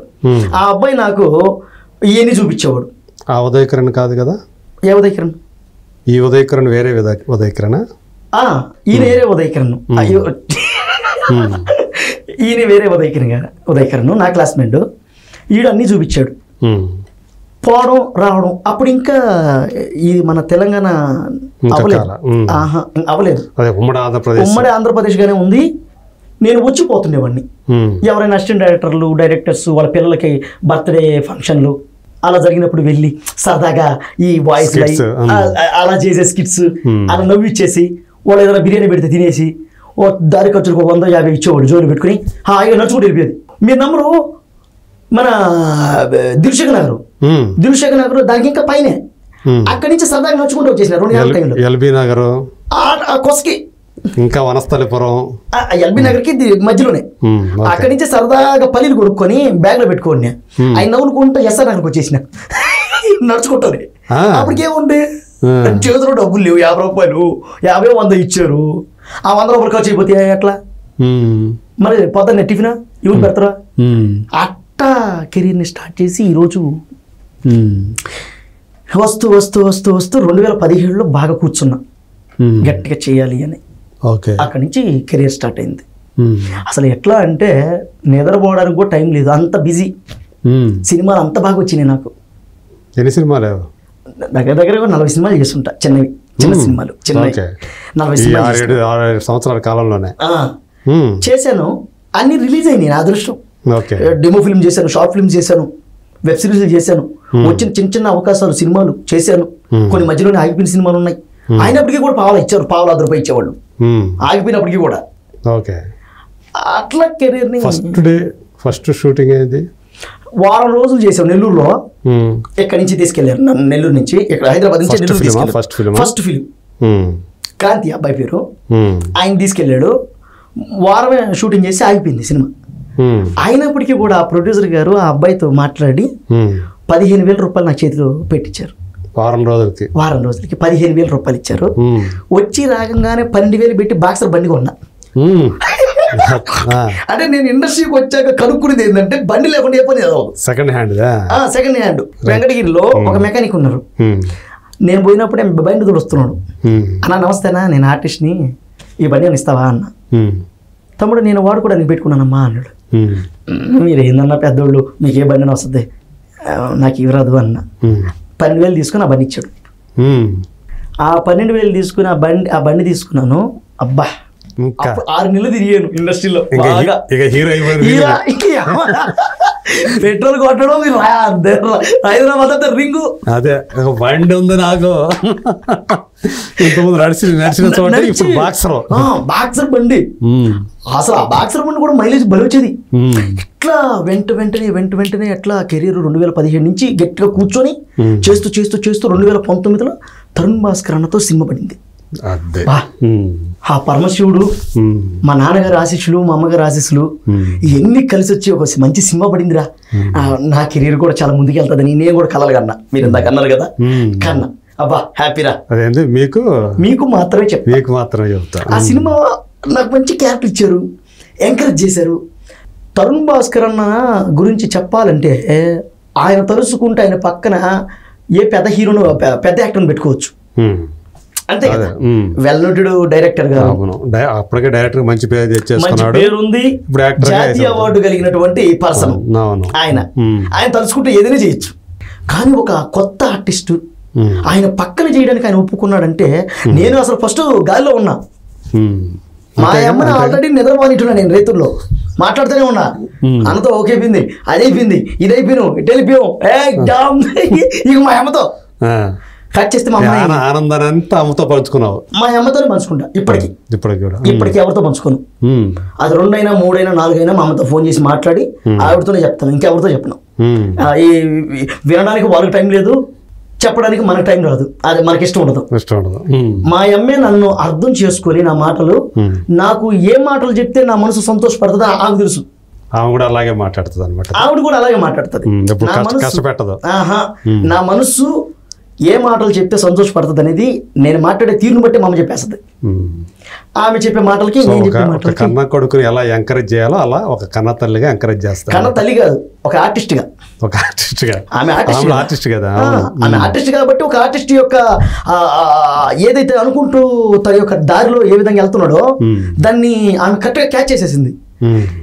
ఇండస్ట్రీలో నన్ను పలానా వ్యక్తి ఇలా అన్నాడు అని చెప్పినా కూడా దాన్ని 4 రకాలుగా ఆలోచించి చెప్పేస్తుంది మా అమ్మ. ఓకే, దానికి ఇట్లా ఉండు, దానికి ఇట్లుండు, దానికి ఇట్లుండు, దాన్ని ఇట్లా మాట్లాడుకో, ఇట్లా చెయ్యి. ఓకే ఉమ్మ వాళ్ళతో వద్దు, అలా వెళ్ళకు, వాళ్ళు నిన్ను ఇబ్బంది పెడతారు, వెళ్ళొద్దంటే కాకపోతా. అది ఎంత పెద్ద పైన మా అమ్మ చెప్పిందంటే ఆగిపోతా. అది లక్షలు వచ్చినా సరే ఇక ఆగిపోతా. అట్లా అమ్మగారు ఎంకరేజ్. 2019 సో మారింది అప్పుడు కెరియర్ స్టార్ట్. అదే దశ దిశ మారిపోయింది. రజనీకాంత్ గారు భాష రిలీజ్ అయింది మాది. కడితే కరోనా ఆ రేంజ్లో రిలీజ్ అయిన సినిమా. విజయ్ దేవరకొండ సార్ వాళ్ళ నాన్నగారు కూడా పిలిచి చాలా అప్రిషియేట్ చేశారు నన్ను. ఎందుకంటే ఆయనే ప్రొడ్యూసర్ సార్. ఆయన గోవర్ధన్ సారు నాకు అప్పుడు దాకా తెలీదు ఆయన ప్రొడ్యూసర్ అని. ఎప్పుడు రాలా సెట్కి. ఇక్కడ మేము చేసింది మన జీవికే మళ్ళీ ఆపోజిట్ లొకేషన్లో ప్రీ రిలీజ్ ఈవెంట్ పెడతారు కదా సార్, ఎక్కడ మన జేఆర్సీ కన్వెన్షన్. ఓ అబ్బాయి అన్నాడు నన్ను. ఈయన ఎవరు నన్ను పిలుస్తున్నాడు అనుకున్నా. ఆడదాకపోయిన తర్వాత ఓ అబ్బాయి రా అన్నాడు. ఈయన ఎవరు నన్ను పిలుస్తున్నాడు అనుకుంటూ దగ్గరికి పోయినా. భుజం చెయ్యేసి బాగా చేసావు సినిమా, చాలా బాగా వచ్చింది అన్నాడు. అవునా, థ్యాంక్ యూ సార్ ఆయన వెళ్ళిపోయాడు. ఎవరికి ఒక ఆయన వచ్చాడు. నాన్న ఎవరైనా ఆయన ప్రొడ్యూసర్ అన్నాడు. ఓ సార్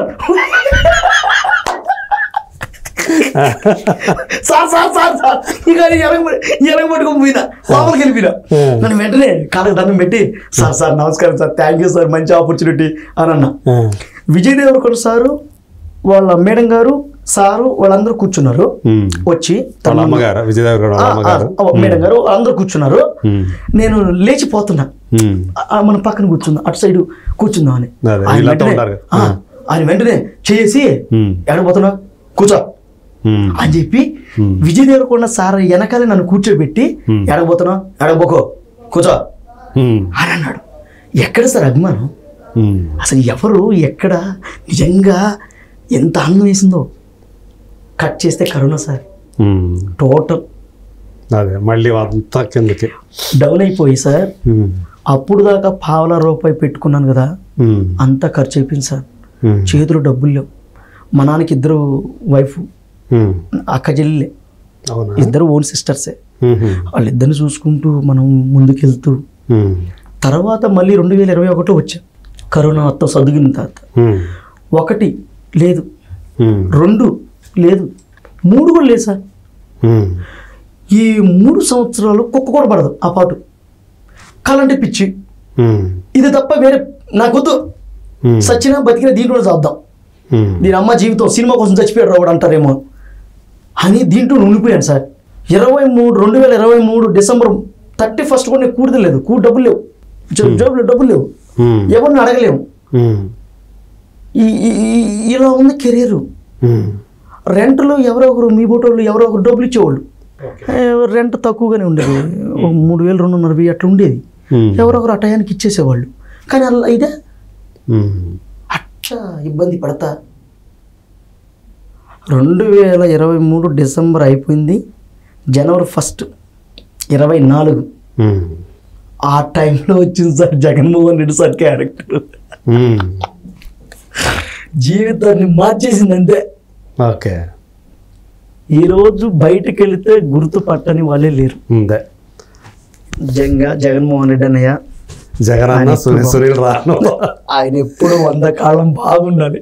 నిజంగా ఆయన వల్లే ఈరోజు సునీల్ రావినత్తుల చాలా బాగున్నా. జగనన్న పుణ్యం, జగనన్న పుణ్యం. అదే నేను మంచి చేశానో చెడు చేశానో తెలియదు, ఆ టైంకి చేశా అంతే. అది అది పరమశివుడు ఆజ్ఞ లేనిదే ఏది జరగదన్నట్టు ఆ టయానికి అది చేయాల్సి వచ్చింది. 1 నా బలహీనత, ఫుడ్ లేకపోవడం, చేతిలో ₹1 లేకపోవడం, అదే టైంలో అవకాశం రావడం, ఒక కళాకారుడిగా దాన్ని యూటిలైజ్ చేసుకోవడం, అదే ట్రావెల్ అయిపోయింది. నిజంగా ఆయన వల్లే ఈరోజు బాగున్నా, ఆ క్యారెక్టర్ వల్ల అంతే. అట్లా జగనన్న దాని వెనకాల ఎంత హిస్టరీ ఉంది.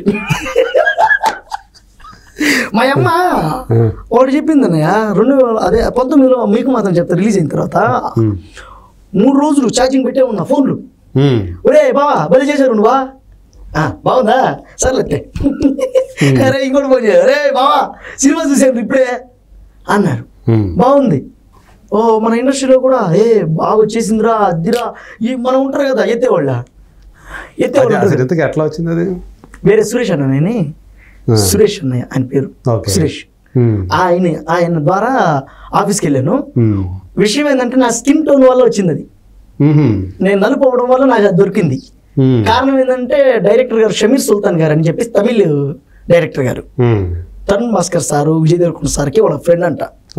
ఆయన నా స్కిన్ టోన్ చూసి ఇతనైతే పర్ఫెక్ట్ గా ఉంటాడని చెప్పి నన్ను సెలెక్ట్ చేశారు. ఏ సినిమా అది? అదే మీకు మాత్రం చెప్తానే. ఆ సినిమా రిలీజ్ అయిన తర్వాత మంచి ఇదే లేదే, అందరూ నన్ను పైకి ఎత్తేసారు. సినిమా భలే వచ్చింది, నీ క్యారెక్టర్ బాగుంది, అది ఇదని అయితే వేసేసారు. చేతిలో డబ్బులు లేవు, కట్ చేస్తే చేతిలో డబ్బులు లేవు. ఇప్పుడు టీవీని కూడా పెట్టేస్తాడు, టీవీ కూడా దాగిపెడతాడు. నామోష అడగాలంటే నామోష ఏంది, మనం ఆల్రెడీ ఎత్తేసారు అంతే. ఈ ఫ్రెండ్స్ అందరూ ఎత్తేసారు. నేను ఇంత బిపో ఉండా సినిమా రిలీజ్ అయిపోయిందని అందరూ ఏడకపోయినా సినిమా చూసాం, చాలా బాగుంది, సెటిల్గా మంచిగా భలే చేసావు సునీల్ అని అంటాం. ఆ టైంలో 1 గంటకు కాల్ చేసాం అమ్మకి, అమ్మా నమస్తే, ఎరా సినిమా రిలీజ్ అయింది, అందరూ బాగా పొగుడుతున్నారమ్మా, మరి ఏంటైతే అనింది. తినడానికి డబ్బులు లేవని. ఓకే, నువ్వేమన్నా చిరంజీవి అనుకుంటున్నావా, లేకపోతే ఇంకొక యాక్టర్ అనుకుంటున్నావా, ఎవడరా నువ్వేంటి, నీ స్థాయి ఏంటి, ఎవడు నువ్వు అసలు, నువ్వెక్కడున్నావు, కోటేశ్వరుడు కొడుకు కాదు నువ్వు, ఒక వీధి నాటకోత్సవాలు చేసుకునేటువంటి ఒక సాధారణ ఆర్టిస్ట్ ఒక కొడుకువి నువ్వు. నీకు అంత పిస్టేజా, చేసిందే ఒక తొగలలో సినిమా, దానికి నీకు పిస్టేజా, ఎవడో నువ్వు అని మా అమ్మ అనింది. నెత్తి మీద ఉన్న కళ్ళు అప్పుడు ఏడకు వచ్చినాయి. ప్రతిరోజు అడుక్కు తినాలి, ఇదే జీవితం. నువ్వు ఎంత పెద్ద గొప్ప స్థాయిలో ఉన్నప్పటికీ కూడా, ఎక్కడున్నప్పటికీ కూడా నువ్వు ఒకరి దగ్గర అడగాలి, పెట్టించుకో తినాలి, అంతే. నీకేం కావాలో అడగందే ఎవరు పెట్టరు, అడిగి తినాలి అంతే. నువ్వు ఏ స్థాయిలో ఉన్నా అంబానీ అయినా సరే డబ్బు తినలేడుగా, అంతే కదా, కూడి తినాలి. అది నువ్వు అడగాలి, పెట్టించుకో తినాలి, అంతేగాని నువ్వు ఆ స్థాయిలో ఉన్నావు, ఈ స్థాయిలో ఉన్నావు, వాడు మాట ఈడి మాటని నువ్వేంది నేను ఏదో పెద్ద స్టార్ని అయిపోయినట్టు ఏం బిల్డప్పా అని మా అమ్మ అనింది. ఒక్కసారిగా అన్నయ్య గాలి బొడ్డుకి ఆ పినిస్తో పొడిచినట్టు బక్కగా అయిపోయి, అంతే అంటావా మా అమ్మని. అంతే కదంటయ్యా. ఆ రోజు నీకు చేయించుకున్నానయ్యా. ఆ రోజు నుంచి ఏ రోజు కూడా డ్రెస్ మెయింటెనెన్స్ కానీ ఇంకోటి కానీ చేయను. ఈ రోజు నన్ను బయటికి పోతే చాలామంది అప్రిషియేట్ చేస్తున్నారు, మంచి కళాకారుడుగా గుర్తిస్తున్నారు. అసలు మీరు ఇంత సింపుల్గా ఇంత విధానంతో ఎలా ఉన్నారన్న అంటే మా అమ్మ పెట్టిన గడ్డి అది. మా అమ్మ ఆ రోజు గడ్డి పెట్టింది. ఏది శాశ్వతం కాదనేది క్లియర్గా చెప్పింది మా అమ్మ. అంతే కదా. ఈరోజు నువ్వు రేపు నీ స్థాయిలో ఏరేవాడు. ఏది శాశ్వతం కాదు. అణిగి మణిగి భూమి మీద ఉండాలి, అడిగి పెట్టించుకో తినాలి. ఇదే నీ లైఫ్, ఇదే జీవితం. ఎవరిదైనా సరే, వాడు ఎటుంటాడైనా సరే, ఇలా ఉన్నవాడు మాత్రమే ఈ భూమి మీద ప్రజలతో మమేకంగా నడుచుకొని ముందుకెళ్తాడు. లేదా తోక జాడించావా, ఇదే ప్రజలు నిన్ను తొక్కేస్తారు, నిన్ను నాశనం చేసేస్తారు. తర్వాత నీ జీవితం అంధకారంలోకి వెళ్ళిపోద్ది, జాగ్రత్త అని మా అమ్మ చెప్పిన ఆ సూక్తి ఈరోజు నన్ను ఇలా నిలబెట్టింది. ఈరోజు ఎవరు పొగిన్నా, ఎవరు ఎంత ఆకాశానికి ఎత్తినా, ఎవరెవరు ఏమేమి మాట్లాడినా అలాగే అడుక్కు తింటుంటా. నేను ఇలాగే ఉంటా, ఇంతే సింపుల్గా ఉంటా. మనకి ఓ షో చేయడం, హడావిడి చేయడం అవన్నీ అలా కాదు, అలా చేయలేవు. దీనికి మా అమ్మే. ఇలా కెరీర్ స్టార్ట్ అయింది అన్నయ్య. మిమిక్రీ, ఆ నాటకాలు, చిన్న షార్ట్ ఫిల్మ్స్. ఇప్పుడు ఛాన్సులు వస్తున్నాయి. ఇప్పుడు ఛాన్సులు బాగానే వస్తున్నాయి. సినిమాలు 6-7 సినిమాలు రిలీజ్ ఉన్నాయి. 6-7 సినిమాలు రిలీజ్ ఉన్నాయి. అలాగే అట్ ద సేమ్ టైం ఒక వెబ్ సిరీస్ ఒకటి చేయబోతున్నాం. ఇంకో 2 సినిమాలు. ఇప్పుడు కూడా డబ్బులే రాలా, పేరు వచ్చింది. ఇప్పుడు ఎక్కడికి పోయినా కూడా గుర్తుపట్టడం, అన్న నువ్వు మంచి ఆర్టిస్ట్ అన్న అనడం అంతా బాగానే ఉంది. ఆఫర్లు వస్తున్నాయి కానీ జేబులు నిండే కార్యక్రమం మాత్రం అంటే జోబు నిండా కంటే ముందు పొట్ట నిండడంలే, పొట్టబడి నిండడంలే. అదే ప్రాబ్లం. ఎందుకని అవకాశాలు ఉన్నప్పుడు అంటే శబాష్ అనేవాళ్ళు, భుజం తట్టేవాళ్ళు అందరూ కూడి పెట్టరనయ్యా. ఆ చేతులు శబాష్ అనడానికి, చప్పట్లు తట్టడానికి మాత్రమే. కడుపు చూసే చేతులు వేరు. ఓకే. నాకు ఇంతవరకు కడుపు చూసే చేతు దొరకలా. ఇప్పుడు దాకా దొరకలేదు. ఇక మీద దొరుకుతుందని ఆశతో ఉన్నా. ఈ పేరుతో పాటు అది కూడా ముందు వస్తుంది అనే ఆశతో. అలాగే నన్ను చప్పట్లు కొట్టే చాలా మంది ఉన్నారు, భుజం తట్టి సూపర్ అనే వాళ్ళు ఉన్నారు. సరే, నువ్వు మిమిక్రీలు ఇవన్నీ చేస్తావు కదా, నీకు బాగా ఎక్కువగా ఇప్పుడు నువ్వు ఇమిటేట్ చేసిన వాటిలో ఎవరిని ఎక్కువగా ఇమిటేట్ చేసి ఉంటావు? బాలయ్య బాబు గారిని. అవునా? ఓకే. బాలయ్య బాబు గారిని బాగా చేశాను. ఆయనతోనే ఒక సంస్థ ప్రైవేట్గా నంది అవార్డులు బహుకరిస్తుంటారు. అవును, అవి కూడా ఇచ్చారు త్యాగరాయ గాన సభలో. నంది అవార్డులు గవర్నమెంట్ ప్రైవేట్లు ఎవరో ఇచ్చారన్నయ్య, ఒక సంస్థ వాళ్ళు నన్ను పిలిపించి. ఓకే. కల్చరల్ మొత్తానికి ఒక సాంస్కృతిక సమ్మేళన కార్యక్రమంలో నాకు ఒక బహుమతి వచ్చింది. ఓకే. అలాంటి బహుమతులు రెండు ఉన్నాయి. 2 బ్యాగుల నిండా 2 బస్తాలు ఉంటాయి. మనం ఎక్కడ పోయినా అంటే బాలయ్య బాబు ఇమిటేట్ చేయటం ఇదంతా కూడా, ఇట్లాంటివన్నీ కూడా మన దగ్గర ఏంటంటే ఆల్ ఇన్ వన్. ఇప్పుడు ఇందాక బాలనాగం నాటకం వేసామా, నాటకం అలాగే పద్యం పాడామా, పాటలు పాడామా, మిమిక్రీ చేసానా, మామూలు డైలాగులు చెప్తానా. అంటే ఎవరన్నా ఇప్పుడు కలిసారనుకో, ఫస్ట్ ఎక్కడికన్నా ఏదైనా ఆడిషన్ చేయాలంటే ఫస్ట్ అక్కడ ఏం చెప్తావు? ఏం చెప్తామంటే ఫస్ట్ ఇప్పుడు ఒక ఆఫీస్కి వెళ్ళాను, ఒక సినిమా నన్ను పిలిచారు. పిలిచినప్పుడు ఆ సందర్భం ఏందని అడుగుతా. సినిమా దేని మీద తీస్తున్నాం, క్లాసా లేక మాసా, దేని మీద తీస్తున్నాం? ఒకవేళ మాసే అనుకోండి, మన స్టైల్ తగ్గట్టు మాసు ఏదైనా కార్యక్రమం జరుగుతుంది, అప్పుడు మనల్ని ఎలా ట్రీట్ చేస్తారు వాళ్ళు. ఇప్పుడు ఈ భూమి ఉంది, ఈ భూమిని ఆక్రమించుకున్నాం తెలిసిందే. ఒకడు వచ్చాడు భూస్వామి అడిగాడు, రే ఇది మాది, మా తాతలు ముత్తాతలు ఉన్నటువంటి పొలాన్ని మీరు ఆక్రమిస్తారా, కూలి తక్కువ నా కొడకలారా అని తన్నాడు. ఆ తన్నినప్పుడు ఆ రిఫ్లెక్షన్ ఎలా ఉంటుంది? అయ్యా అయ్యా మా తాతలు ఇక్కడే పుట్టారు, మా నాయనలు ఇక్కడే పుట్టారు, మేము ఇక్కడే పుట్టాం. అయ్యా మీరు ఉన్న పొలంగా వచ్చి మమ్మల్ని ఇక్కడి నుంచి వెళ్ళిపోబట్టే మేము యాడికి పోతామయ్యా. అయ్యా అయ్యా దొరగారు మీకు దండం పెడతామయ్యా. ఇప్పుడు భార్య బిడ్డలు వేసుకొని ఎక్కడికి పోవాలయ్యా? అయ్యా మీ కాలు పట్టుకుంటామయ్యా. అయ్యా అయ్యా మమ్మల్ని ఆలకించండి అయ్యా. అయ్యా అయ్యా మేము పేదోళమేనయ్యా, దొంగ వాళ్ళం కాదయ్యా, మమ్మల్ని ఆదరించండి అయ్యా. ఈ టైప్ ఆఫ్ లో ఉంటుంది, ఈ టైప్ లో ఉంటుంది ఒక సెక్షన్. అదేంటి భూస్వామి విధానం. అదే మామూలుగా ఇంకేదన్నా మనం కార్యక్రమాలు మనం క్లాస్గా ఏదన్నా ఉంటే ఆ టైపులో వేస్తాం. ఏది మామూలుగా ఇచ్చిన డైలాగులు, ఏమా బాడవా, ఏరా ఒరే బావా ఏంది నువ్వేనువా, అమ్ముంది కదా అమ్మి నేను తెగ ప్రేమిస్తుందిరా, నువ్వేం తేడుండవా చేసాబా చదువుబా. అమ్మయ్యా ఈ నా కొడుకు ఏమైనా ఉంటే ఆ పిల్ల నాకు మిస్ అయిపోయేది. కవిత నేను వచ్చేస్తున్నా ఉండు. అమ్మో ఏందమ్మా నన్ను చూసి అలా వెళ్ళిపోయావా, నిన్ను 2 సంవత్సరాల నుంచి ప్రేమిస్తున్నానమ్మా, ఐ లవ్ యూ నేను చెప్పాను నువ్వు చెప్పచ్చుగా. ఇలా ఒక కామెడీ, ఒక ఫ్రెండ్ రోల్ చేసినప్పుడు ఇలాంటి ఫన్లో నుంచి వస్తాం, ఒక ఎమోషనల్ నుంచి అది వస్తాం.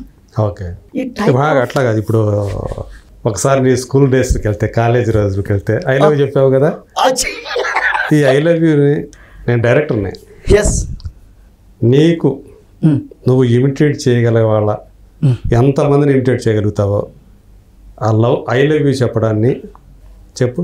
వేసేసారుగా ఫస్ట్ బాబు గారు చూద్దాం.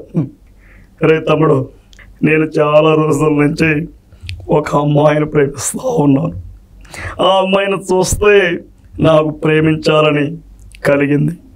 అదో ఆ పిల్ల వస్తుంది, ఈవేళ ఖచ్చితంగా చెప్పిస్తాను, మాధవి నువ్వంటే నాకు చాలా ఇష్టం, నేను నిన్ను ఎప్పటి నుంచో ప్రేమిస్తున్నాను, ఒక్కసారి నన్ను కూడా ప్రేమించు. ఇలా బాబు గారు ఇవాళ మాధవి వస్తా ఉంది, ఎప్పటి నుంచో మాధవిని ప్రేమిస్తా ఉన్నా. అరే మీరందరూ కలిసి నా గురించి కొంచెం గొప్పగా చెప్పండి రా. ఆ అమ్మాయికి మాధవి ఎప్పటి నుంచో నేను ప్రేమిస్తా ఉన్నా, ఐ లవ్ యూ. అట్లా నేను చెప్తూనే ఉన్నాను కదా నేను ఒక అమ్మాయిని ప్రేమించానని. ఆ అమ్మాయి పేరుందో తెలుసా? మాధవి. ఆ అమ్మాయి వస్తుంది, ఆ అమ్మాయికి ఇప్పుడు నేను చెప్పేస్తాను, ఇదిగో మాధవి నువ్వంటే నాకు ఇష్టం, నువ్వు నిన్నంటే లవ్ చేస్తున్నాను, ఏమంటావు నువ్వు? ఇట్లా అబ్బో నీ అబ్బా పిచ్చగొట్టుడు కొట్టాడు, అబ్బో ఇదిగో మాధవి నేను 2 years నుంచి లవ్ చేస్తున్నా, నువ్వంటే నాకు చాలా ఇష్టం, అబ్బో ఐ లవ్ యూ. ఈ విధంగా సుధాకర్ ఈ విధంగా అమ్మాయి మరి అరే 2 సంవత్సరాల నుంచి ఒక అమ్మాయిని ప్రేమిస్తున్నానంటే అది ఒక చరిత్ర. నాన్నగారు ప్రేమించారు, మనము ప్రేమిస్తాం. అదిగో వస్తుందిగా, ఇదిగో మాధవి నిన్ను ఈ రాముడు ప్రేమిస్తున్నాడు, ఏమంటావు? ఇలా బాలయ్య గారు ఇలా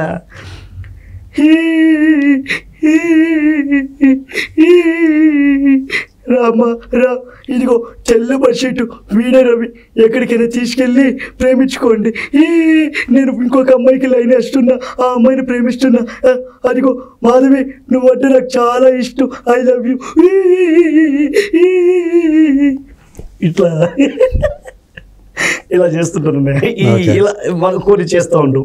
ఇదే పవన్ కళ్యాణ్ అయితే అయ్య బాబోయ్ ఆయన ఆల్రెడీ చూసేప్పుడు నన్ను ఎందుకంటే అసలు మా ఫ్యాన్స్ ఒప్పుకోరు. అమ్మ బాబాయ్ అట్లా ఆర్టిస్టులని మనం అట్లా తీసుకొని చేయొచ్చు. అంటే ఉప ముఖ్యమంత్రి కాబట్టి అది ఎట్ట పడితే అట్లా తీసుకుంటారా ఏంటి? అంటే ఇప్పుడు మరి జగన్ గారు అయితే బాగా చెప్పారు కదా మీరు, పవన్ కళ్యాణ్ అయితే మాత్రం అంటున్నా ఎప్పటి నుంచో ఒక అమ్మాయిని ప్రేమిస్తున్నాడు. ఆ అమ్మాయికి ఐ లవ్ యూ చెప్పాలని అనుకుంటున్నా. చూడు మొదలు, నేను చాలా సంవత్సరాల నుంచి నేను ప్రేమిస్తున్నాను. నువ్వు కూడా నేనంటే ఇష్టం ఉంటే చెప్పు, ఇద్దరు కలిసి పెళ్లి చేసుకుందాం. ఏమంటావు? ఈ విధంగా అవును. ఎవరు మిమ్మల్ని జగనన్న ఫ్యాన్స్ కొట్టపోయారా ఎప్పుడన్నా? ఎవరు లేదు. కొడతారని అని చెప్పేసి ఏదో అన్నారంట మీరు వాయిస్ ఇమిడియేట్ చేస్తుంటే. అట్లా ఏం లేదు. ఒక ఆయన అన్నాడు. అయితే ఆయన తర్వాత ఫస్ట్ ఇట్లా చేయకూడదు అట్లా ఇట్లా అన్నారు. అన్న ఇట్లా నేను ఆర్టిస్ట్ అన్నా, ఏదో పని వచ్చింది బతుకు తిరుగు చేసుకున్నాను చేశాను అంతేను. అంతేగాని జగన్ అన్న అంటే నాకు ద్వేషం, లేకపోతే ఇంకొక ఆయన అంటే నాకు ద్వేషం, లేకపోతే వాళ్ళంటే ఇష్టం వీళ్ళంటే పగ, అదేం లేదన్నా. నేను ఇప్పటికీ ఎప్పటికీ ఒకటే, కళాకారుణ్ణి. అవకాశం వస్తే చేస్తా. మీరు నన్ను పిలిచి ఒక మంచి ఆపర్చునిటీ ఇచ్చినా నేను చేస్తా. మా కళాకారులకి పని ఇస్తేనే చేస్తున్నాం అన్న, తప్ప మేము అలా పోయేటోళ్ళం కాదు. సో అది పరిస్థితి క్లారిటీగా చెప్పాం. ఇంకా చాలా మంది నన్ను అప్రిషియేట్ చేశారు ఫోన్ చేసి. ఇప్పుడు 2024 ఎన్నికలు వచ్చినాయి. ఆ ఎన్నికలకు ముందు జగన్ ఏమన్నారు, చంద్రబాబు నాయుడు ఏమన్నారు చెప్పండి. ఇదే మాదిరిగా 2024లో ప్రజలు చూపించినటువంటి రిజల్ట్ చూస్తూ ఉంటే నాకేం అర్థం కావటం లేదు. పథకాలు ఏమయ్యాయో తెలియటం లేదు. అలాగే హవాతాతుల ప్రేమలు ఏమయ్యాయో తెలియటం లేదు. ఏదేమైనప్పటికీ కూడా 2019లో ఒక విజయాన్ని ఇచ్చారు, మనం తీసుకున్నాం. చాలా వరకు కష్టపడి పనిచేశాం. మరో అవకాశం కూడా ఇస్తారని నేను అనుకున్నాను. కాకపోతే ఏమైందో ఏమిటో తెలియడం లేదు. ఓడిపోయినంత మాత్రాన వెనక్కి తగ్గిపోయేటువంటి పరిస్థితే లేదు. ప్రతినిత్యం ప్రతిరోజు కూడా ప్రజల్లో కలిసిపోయి ప్రజల యొక్క బాధలు, వాళ్ళు ఏదైతే ఇక్కట్లు పడుతూ ఉన్నారో అంతా కూడా గమనించి వాళ్ళతో దినదినంగా అడుగులు వేసే ప్రయత్నమే చేస్తూ ఉంటాం. ఈవేళ కూడా ఎప్పుడు కుంగిపో, నాకు ఇంకా వయసు ఉంది, ఖచ్చితంగా ప్రజలతో నడిచేటువంటి విధానం ఉంది. ఎనీవే 2024లో గెలిచినటువంటి టీడీపీకి కూడా కంగ్రాచులేషన్ చెప్తూ వెళ్ళొస్తాను. ఇలా అన్న చెప్పారు. అదే మన చంద్రబాబు సార్. ఇదే విధంగా చూస్తూ ఉంటే చాలా సంతోషంగా ఉంది. 2024లో ఇచ్చినటువంటి ఈ ఘన విజయం చూస్తూ ఉంటే ఒళ్ళు గొగ్గురు పురిచిపోతూ ఉంది. ప్రజలు పవన్ కళ్యాణ్ గారు మీరిద్దరూ కలిసి నన్ను సపోర్ట్ చేయకపోయి ఉంటే ఈరోజు మనం చాలా ఇబ్బంది పడేటి వాళ్ళమి. ఖచ్చితంగా మీ అందరి ఆశీర్వాదం ఉంది కాబట్టి ఈరోజు మన పార్టీ మళ్ళీ అధికారంలోకి వచ్చింది. మీ అందరినీ మంచిగా చూసుకుంటానని ఈ సభాముఖంగా తెలియజేస్తూ ఉన్నాను. ఎనీవే మీరు కూడా కంగ్రాచులేషన్ చెప్పినందుకు జగన్మోహన్ రెడ్డి గారికి కూడా అభినందనలు తెలియజేసుకుంటూ థ్యాంక్ యూ వెరీ మచ్. వెళ్ళొస్తాను. జయ జన్మభూమి. వెళ్ళొస్తాను. ఇప్పుడు ఇది ఇమిటేట్ చేసేటప్పుడు ఈ వాయిస్ వెంటనే మార్చాలంటే అది వచ్చేస్తుంది, ఆటోమేటిక్ వచ్చేస్తుందా, లేకపోతే దానికి ఏదన్నా ఇచ్చేయాలా? లేదు, వచ్చేస్తుంది. విషయం ఏంటంటే ఇప్పుడు మిమిక్రీ ఆర్టిస్టులు ఉన్నారు అనుకోండి, ప్రొఫెషనల్ ఆర్టిస్టులు ఉంటారు కదా, ప్రొఫెషనల్ మిమిక్రీ ఆర్టిస్టులు అనుకోండి, వాళ్ళ విధి విధానాలు వేరుంటాయి. ఇప్పుడు మాకేందంటే నాకు వచ్చిన తక్కువలో వెంటనే తీసేసుకుంటా, ఇన్ని ఆర్డర్లు ఉంటాయి. ఓకే. ఇప్పుడు ప్రకాష్ రాజ్ గారు ఉన్నారు, నా గురించి ఏం తెలిస్తే మాట్లాడుతున్నావురా, స్వప్న సక్రాంతి ముగ్గు అయితే ఆందోళన గొప్పమంటరా, నన్నే చంపుతావా, చంపేస్తారో, నేను మునార్కిని, బా ఈ సెక్షన్లో ఉంటుంది వాయిస్. ఒక్కసారి ఆ పురాణాలు దాటి వచ్చి చూడు. అవసరాల కోసం దారులు తొక్కే పాత్రలు తప్ప హీరోలు విలన్లు లేరు ఈ నాటకంలో.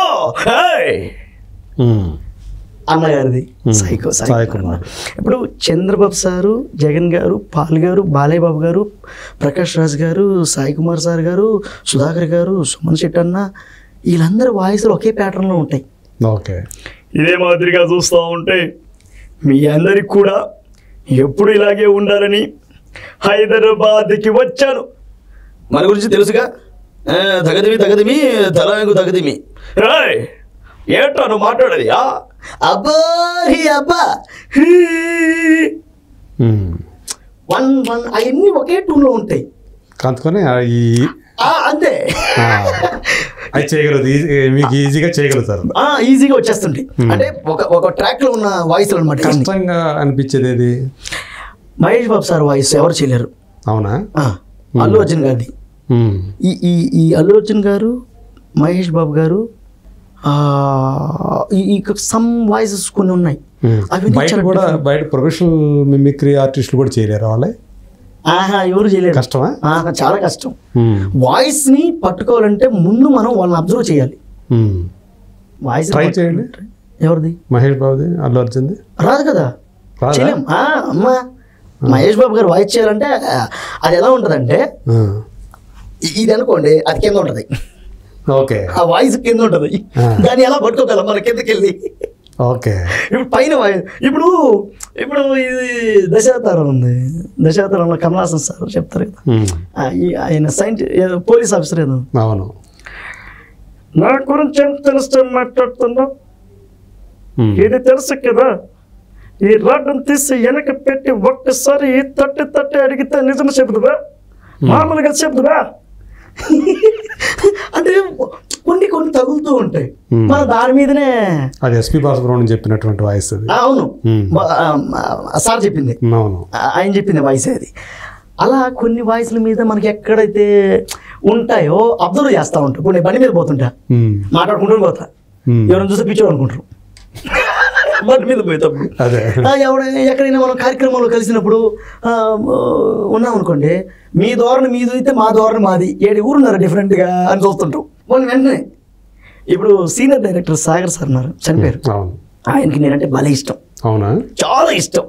ఆయన చనిపోయినప్పుడు చెన్నైలో ఉండాను, వెళ్ళాను. వెళ్ళారా? ఆయనతో లాస్ట్ సినిమా చేస్తున్నారు. అందులో నాకు పాత్ర కూడా ఇచ్చారు, బాగా ఎంకరేజ్మెంట్ చేసేవాళ్ళు. ఆయన నేనంటే భలే ఇష్టం. ఆయన్ని 2-3 సార్లు చూస్తూ ఉండేది.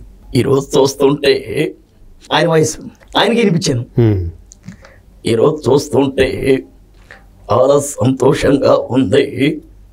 ఎరా సునీలు, ఇలారా, యాక్టింగ్ చెప్పేటప్పుడు జాగ్రత్తగా వినాలి, ముందుకెళ్ళాలి. కొంచెం వణుకుతున్నట్టు అట్లా ఉండేది. అది నేను బాగా గమనించి గురుగారు మీ వాయిస్ నేను చేస్తాను అన్నా. ఎలా రా అన్నాడు. అప్పుడు ఇది చేసి చూపించా.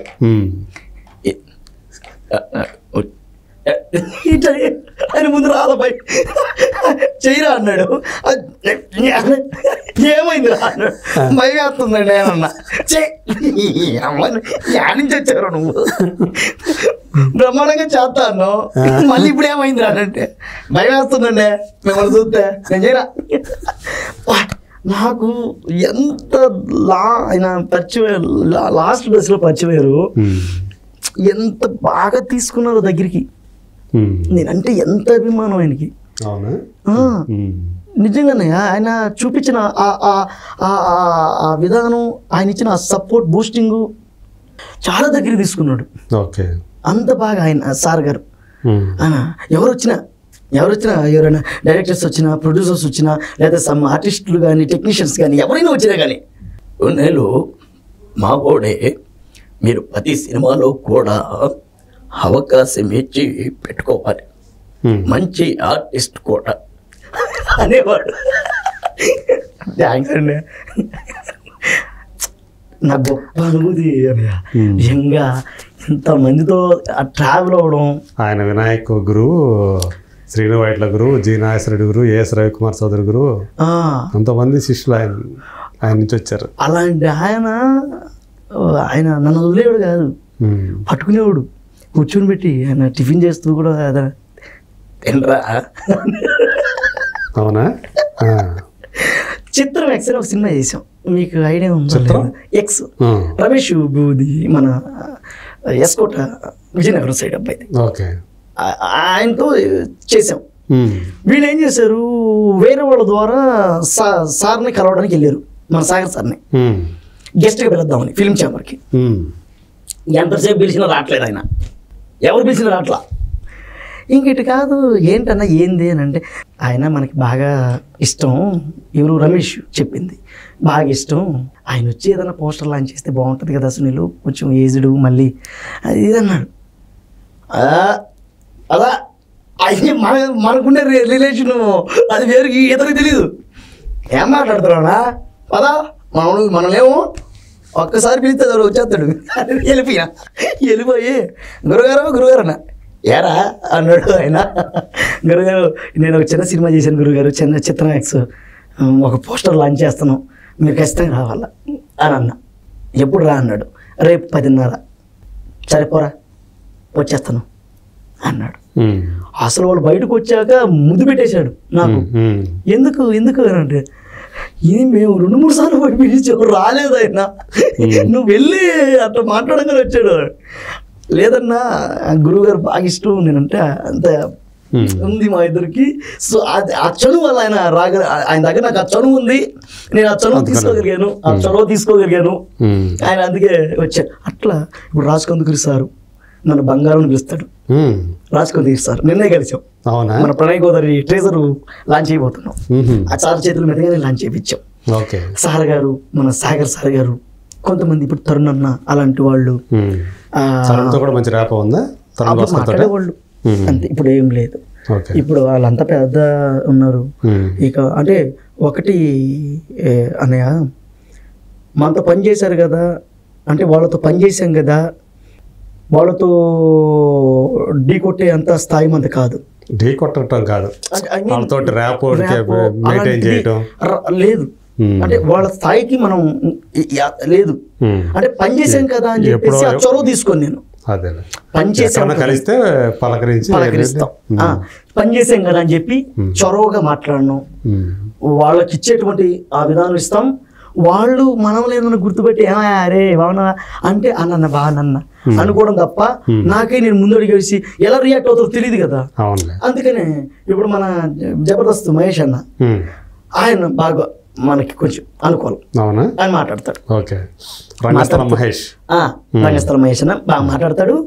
రెండోది, ఇటీవల మన వీడియోస్ కూడా వైరల్ అయినాయి కదా, ఆయన కూడా స్క్రీన్ షాట్లు పెడుతుంటాడు, కంగ్రాచులేషన్స్ అది ఉంది. సో అది ఉంది, అన్నతో ఆ చిన్న ర్యాప్ ఒకటి ఉంది. కొంతమంది కలిస్తే మాత్రం బాగా మాట్లాడతారు అందరూ. అది పనిగా మన అవసరం నిమిత్తం మన మైండ్లో ఒకటి పెట్టుకొని వాళ్ళ దగ్గరికి వెళ్ళి మనం ఏదో అడగాలని అడగను, ఎందుకంటే ఆ రేపో పోద్ది. అది వాళ్ళు చెల్లినప్పుడు మన విధానంతో మనం అడగకూడదు. మనం కూడా ఒక స్థాయికి వచ్చిన తర్వాత వాళ్ళు కూడా గుర్తించి అట్లా మనం ప్రధానంగా అంటే ఎలాంటి క్యారెక్టర్స్ అయితే నీకు బాగా వర్కౌట్ అవుతాయి అని నమ్ముతున్నావు? నాకు ఈ బ్యాక్వర్డ్ పిక్చర్లు బాగా ఇష్టం. ఐ మీన్ ఈ లో బేస్ లో ఉన్న కథలు ఉంటే నాకు బాగా ఇష్టం. ఇప్పుడు ప్రణయ్ గోదావరి చేసాం, దీంట్లో ఎంతకైనా వెళ్ళిపోవచ్చు. లోకల్ కథలు పల్లెటూరు నేపథ్యం, లోకల్ కథలు, వీటిల్లో పర్ఫార్మెన్స్ స్కోప్ ఉంటుంది, బాగా రాగా ఉండాలి. నాకు సూటు బూట్ ఇష్టం ఉండదు అన్నయ్య, మొరటతనం ఉండాలా, డైరు బన్నీలు అలా లుంగీలు ఎయిరు, ఆ రగడు బ్లాక్, అదే మోటు ఇది కాళా కెలారా, ఆ టైప్ నాకు ఇష్టం. నాకు సూటు బూటు టై వేసుకొని సాఫ్ట్వేర్ లాగా నాకు అసలు ఇష్టం ఉండదు. నేను నచ్చే సినిమాలు కూడా అవి. ఎవరైనా కథ చెప్పినా కూడా ఆలోచిస్తూ ఉంటాను, చూస్తూ ఉంటాను. ఈ టైప్ ఆఫ్ లో ఉందంటేనే ఇంకా చదువు చూపిస్తా. ఏదైనా క్లాస్ లుక్లోకి వెళ్ళింది అనుకోండి, ఓకేనా చేద్దాం అన్న, అలా చేస్తాను. పర్ఫార్మెన్స్ ఏదైనా పర్ఫార్మెన్సే చేస్తాను. ఇలాంటి బ్యాక్గ్రౌండ్ ఉన్నటువంటి సినిమాల్ని ఇంకాస్త గొప్పగా చేయడానికి ప్రయత్నం చేస్తుంటా. ఎందుకంటే అందులో స్కోప్ ఉంటుంది యాక్టింగ్కి. అది రైట్. స్కోప్ ఉన్న యాక్టింగ్ అనమాట ఇవన్నీ వేరేట్లలో రాదు. ఇప్పుడు వచ్చిన సినిమాలు ఏవైతే ఉన్నాయి ఈ మధ్యకాలంలో బాగా పెద్ద పెద్ద హిట్ అయిన సినిమాలు అనుకోండి, అందులో ఈ క్యారెక్టర్ నాకు పడితే భలే ఉండేది అనిపించేది ఎప్పుడన్నా అనిపించిందా ఏదన్నా చూసినప్పుడు? ఆల్మోస్ట్ సినిమాలన్నీ కూడా కొంచెం బ్యాక్వర్డ్ కాబట్టి ఆ క్యారెక్టర్లో ఏది ఇచ్చినా కూడా నాకు హ్యాపీ. ఇప్పుడు నాకు కాంతార బాగా ఇష్టం. కాంతార బాగా ఇష్టం. ఇరుపక్ష బాగా ఇష్టం. ఓకే, ఇరుపక్ష, కాంతార. ఇప్పుడు రీసెంట్గా నేను ఒకటి మహారాజ్ సినిమా చూసా. మహారాజా వా ఏం స్క్రీన్ ప్లే అన్న, విజయ్ సేతుపతి ఇచ్చేసాడు ఆ మహారాజా. ఇంటర్వెల్ షాకింగ్, క్లైమాక్స్ అయితే మరీ షాకింగ్. అదిరిపోయింది మహారాజా. అది బాగా ఎవ్వడు గెస్ చేయలేడు అది. ఇంకోటి పారంజిత్ గారి సినిమాలు అంటే బాగా ఇష్టం నాకు. అలాగే బాలా గారి సినిమాలు అంటే బాగా ఇష్టం. ఇప్పుడు తంగలానా అది వస్తుంది పారంజిత్. అసలు తంగలాన్ని ఎవరు అంత, అలాంటి సినిమా నాకు ఇష్టం. ఒక స్టార్ హీరో ఏ హీరో చేస్తాడు ఆ క్యారెక్టర్ మామూలుగా అయితే? అయ్యో జడలేసుకొని అది ఓన్లీ విక్రమ్ గారు మాత్రమే. తంగలాను అలాంటి సినిమా నాకు ఇష్టం. బాలా గారి నేనే దేవుడు వాడు వీడు, పరదేశి, ఇలాంటి సినిమాలు నాకు బాగా ఇష్టం. ఈవెన్ ధనుష్ కర్ణ ధనుష్ గారిది ఆయన అసలు ధనుష్ గారు అయితే ఒక డిఫరెంట్. అసురన్ అలాంటి పాత్రలు ఇష్టం నాకు. అలాంటి నాకు సీరియస్ అంటే ఈ చేతులు కట్టుకోవడం నాకు ఇష్టం ఉండదు. అమ్మ నాకు కర్ర తీసుకున్నావు నాకు కొడక వేస్తున్నావా, అలాంటి పాత్రలు ఇష్టం నాకు. నువ్వెంత నేనెంత ఆ పాత్రలు ఇష్టం. అవన్నీ కూడా ఈ కాంతార నాయకు కానీ ఆ కర్ణ కానీ ఎవరు పెద్ద డైరెక్టర్ దృష్టిలో పడలేదు? ఇంకా అందరు సార్ దగ్గర తిరిగావు. బోయపాటి సార్ దగ్గరికి వెళ్ళాను, మన పుష్ప సుకుమార్ సార్ దగ్గరికి వెళ్ళాను, బుచ్చిబాబు సార్ దగ్గరికి వెళ్ళాను, తర్వాత పూరి జగన్నాథ్ సార్ దగ్గరికి వెళ్ళాను, గుణశేఖర్ సార్ దగ్గర కలిశాను, అజయ్ భూపతి గారు ఏది మన మంగళవారం సార్ ఆయన్ని కలిశాను. మొదట అంటే ఇలాంటి వాళ్ళందరినీ కలిశాను. శేఖర్ కమల్ సార్ గారిని లవ్ స్టోరీ అప్పుడు కలిశాను. లవ్ స్టోరీ సినిమాల్లో మన నాగ చైతన్య సార్ దగ్గర ఫ్రెండ్ రోల్ త్రూఅవుట్ ఉంటుంది. ఫస్ట్ నన్ను ఓకే అన్నారు దానికి, ఆ తర్వాత ఏమైందో తెలియదు, జారిపోయింది. సో అట్లా శేఖర్ కమల్ సార్ దగ్గరికి వెళ్ళాను. వివి వినాయక్ సార్ని కలిశాను ఒకసారి, అలాంటి వాళ్ళని. తర్వాత మన ఈ సినిమా అవుతుంది కదా మన ఆయన ఏదో సినిమా చేశారు ఆయన మొన్న, ఆయన కూడా లైవ్ కలిసి మాట్లాడుకున్నాం. హీరోతో చేశారు ఏదో స్ట్రైక్ అవ్వట్లేదు, ఆయనతో కలిశాను డైరెక్టర్ గారు. అంటే ఆల్మోస్ట్ అందరి దగ్గరికి వెళ్ళాను. ఇక పనిచేసిన సుమన్ సార్తో పనిచేసాం, మన సీనియర్ హీరో గారు సుమన్ గారు, ఆమె సుహాసిని మేడం గారు, పోసాన కృష్ణమూర్తి సార్ గారు, ఇంకా మన నోయిలన్న గారు తెలిసిందే. ఇలాంటి వాళ్ళు సాయి కుమార్ సార్ గారు ఇప్పుడు పెద్ద తరహా అందరితో చాలా పెద్ద తరహాలో ఉన్నటువంటి యాక్టర్స్తో ఆల్మోస్ట్ చాలా మంది దగ్గర యాక్ట్ చేసాం. అంత ఎక్స్పీరియన్స్ ఉంది చేసి. సాయి కుమార్ సార్ అయితే చెప్పకూడదు, ముద్దు పెట్టేశాడు మహానుభావుడు. అసలు నిజంగా లాస్ట్ క్లైమాక్స్ అసలు వచ్చి ముద్దు పెట్టేశాడు. తర్వాత నెత్తిన పెట్టి బాగా సక్సెస్ అవుతావు, నీకు ఎందాకనే చెప్పేవాడు రా, నీ కొమ్ములు వస్తాయని చెప్పలేదా ఆయన అన్నం చెయ్యి నెత్తిన పెట్టి చెప్పాడు. నీకు ఇందాకనే చెప్పేవాడి రా, సీన్ అయిపోయింది అట్లా కూర్చోబెట్టలేవు వాయిస్ ని. ఇప్పుడు కొన్ని వాయిస్లు అప్పలకి వెళ్తేనే వస్తాయి, అట్లా వస్తాయి, కూర్చోబెట్టలేం. జగన్ గారిది, చంద్రబాబు సార్ది, బాలయ్య బాబు గారిది కూర్చోబెట్టేస్తాం. ఈ 3 వయసులు మాత్రం కూర్చోబెట్టేస్తాం. మామూలుగా మీతో ఎట్లా మాట్లాడుతున్నాను, ఇందాక మాట్లాడాను కదా, మీతో ఎలా మాట్లాడుతున్నాను అలా కూర్చోబెడతా వయసులు 3. ఈరోజు ఏముందన్నా స్టైల్ ఇదే మాదిరిగా కలిసే అవకాశం రాలేదా? ఎవరిని? బాలయ్య గారిని. రాలేదు. కానీ నాకు ఇష్టం అన్స్టాపుల్ అన్నపూర్ణ స్టూడియో లోపలికి వెళ్ళి కూడా ఒకసారి కలవడానికి ప్రయత్నం చేశా. అసలు ఆయన సినిమాలు చెన్నకేశ్వరరెడ్డి, భైరవదీపం, సమరసింహారెడ్డి, నరసింహనాయుడు ఇవన్నీ ఆయన నడుస్తున్నాడు, మేమందరం ఇట్టున్నాం ఆయన మధ్యలో నడిచి వస్తుంటే బా ఒక బంగారు పోత అలా అలా అలా అలా వస్తుంది. ఆయన చూసి డైలాగులు ఇసిరా 2-3 డైలాగులు. ఇది సమరసింహారెడ్డి, ఒరే ఇరగురెడ్డి, నీ ఇంటికి వచ్చా, నీ నెట్టింటికి వచ్చా, నీ అబ్బాయి నుంచి నీ రాయలసీమ గడ్డ మీద పుట్టుంటే నువ్వు కట్టింది కొడతాడైతే రారా రా, నా పేరు నరసింహం ఉందిరా, అది ఆకలిస్తే అన్నం తినదు, పౌరుషాన్ని తింటుంది, ఏం వస్తావా చూస్తావా? ఈ డైలాగ్ వేసాడా. సమయం లేదు మిత్రమా, రణమా శరణమా, దొరికిన వాడిని తొరుముదాం, ఏదేమైనా దేశం వేసం తిప్పుదాం, ఏం వస్తావా? ఈ డైలాగులన్నీ ఆడేసా. క్యాప్చర్ చేసేవాళ్ళు ఎవరు చేయలేదు. ఒక ఆయన పెట్టాడు కానీ అది రిలీజ్ కాలేదు.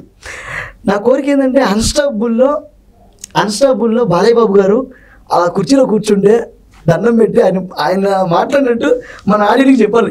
అదే నా కోరిక, బాగా ఇష్టం. అన్స్టాపుల్ స్టేజ్ మీద ఈరోజు ఎన్నో ఎపిసోడ్లు చేశాం. ఈరోజు ఎంతో సెలబ్రిటీని తీసుకొచ్చి మీకు పరిచయం చేశాను. ఇదే స్టేజ్ మీద ఎంతోమంది కష్టంలో ఉన్నటువంటి వాళ్ళకి హెల్ప్ హ్యాండ్గా మంది ఉంది. ఈ యొక్క షో ఎంత విజయవంతం చేసినటువంటి మీ అందరికీ కూడా ధన్యవాదాలు తెలియజేసుకుంటున్నా. అన్స్టాపబుల్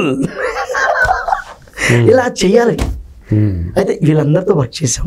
ఇప్పుడు ప్రజెంట్ చిన్నగా వెళ్తున్నాయి సినిమాలు రిలీజ్కి అవకాశాలు. ఈ చిన్న పని అయితే వస్తుంది, పని వస్తుంది, కథ డబ్బులే రావాల్సిందే. ఇక అంటే సినిమా పని వస్తే ఆటోమేటిక్ వచ్చేస్తాయి, ఇబ్బంది లేదు. ఇప్పుడు ఇంతకు ముందు ఎక్కడికి పోయినా అవునా సునీల బా, ఇప్పుడు రా బ్రదర్ రా కూర్చో ఎలా ఉన్నారు బ్రదర్, బాగున్నా, సెల్ఫీలు దిగుతున్నారు ఇప్పుడు. ఒక ఆయన బయట వాళ్ళు అంతా అయ్యో భయంకరంగా, మన ఆంధ్ర సైడ్ కూడా వెళ్ళాను, చూసారు కదా. నేను నా ముందే వచ్చి మీ ముందే అమ్మాయిలు, ఎంత ధైర్యం ఉంటే అమ్మాయిలు మీ ముందే, నా ముందే నేనుండగా మీరు ఉండంగానే ధైర్యం ఆడి వచ్చేసరికి. అదే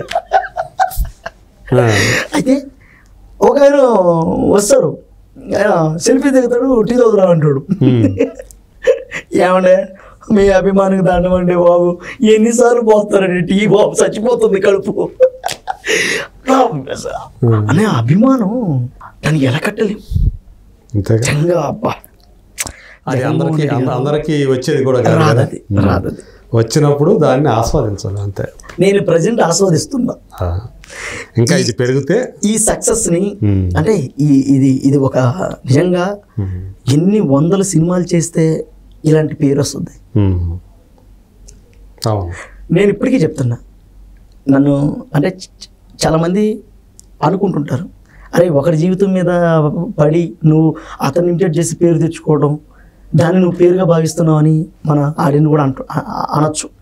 కానీ నేను అందరికీ కూడా ఒకటే చెప్తున్నా, ఎవరికైనా ఒక ఆపర్చునిటీ ఏదో ఒక టైంలో ఏదో ఒక ఆపర్చునిటీ రాకపోతే సక్సెస్ అనేది ఎప్పటికీ రాదు. నాకు వచ్చింది చేసే అంతే.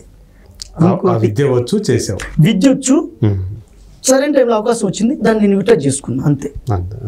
దానివల్ల ఒకరికి నష్టమా లేదా లాభమా అనేది నాకు చెప్పలేము. నష్టమే, అది నా చేతుల్లో లేదు, పని వరకే నాది. అయినా సునీల్ రావినతలు యాక్ట్ చేస్తే జనాలు ఓట్లేస్తారా? అంటే మాట్లాడే మన ఆడియన్స్ కూడా, మాట్లాడే ఆడియన్స్ కూడా నేను ఎప్పుడు ఒకటే మాట్లాడతా, నేను కష్టాల నుంచి పుట్టిన వాడిని, బతుకు తెరువు కోసం కళారూపాలు వేస్తూ ముందుకు వచ్చిన మేము ఫ్యామిలీ మొత్తం కూడా, అలా మీ అందరికీ తెలిసిందే, చెప్పాం కూడా. సో ఒకరి బతుకు మీద కొట్టి బతికే ఆలోచన మా కుటుంబానికి లేదు, మాకు లేదు. ఇప్పుడు ఆయుధాలు ఉంటే ఏదో ఒక ఆయుధంతో కొట్టచ్చు, నా దగ్గర ఆయుధం లేదు, నాకున్నది కళ ఒక్కటే. ఆ కళతోనే పనిచేయాలి, ఆ కళతోనే ముందుకెళ్ళాలి. అది జరిగింది అక్కడ అంతే. ఒకవేళ ఈ సునీల్ రావు చేయకపోయినా వేరే వాడు చేస్తాడు ఆ క్యారెక్టర్, వాడు చేసే లోపల అదే నేను చేసేస్తే అయిపోలా. అదే జరిగింది. ఆడిని కూడా అదే చెప్తున్నా, మరి కింద కామెంట్లు పెడతారు, అరే ఏంట్రా ఏం చేసినావు అని. అందుకే చెప్తున్నా మన వాళ్ళకి అందరికీ కూడా. ఈరోజు సార్ చేసాం, పేరు వచ్చి అందరికీ తెలుస్తుంది, అందరూ ఫోన్లు చేశారు, అప్రిషియేట్ చేశారు, చాలా హ్యాపీ ఉంది.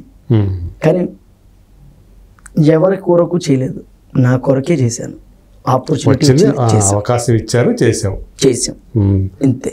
మనం అంతే తప్ప వేరే దాంట్లో వేరే అజెండా లేదు. అజెండాలు జెండాలు మోయటానికి నేను కూలోని కాదు,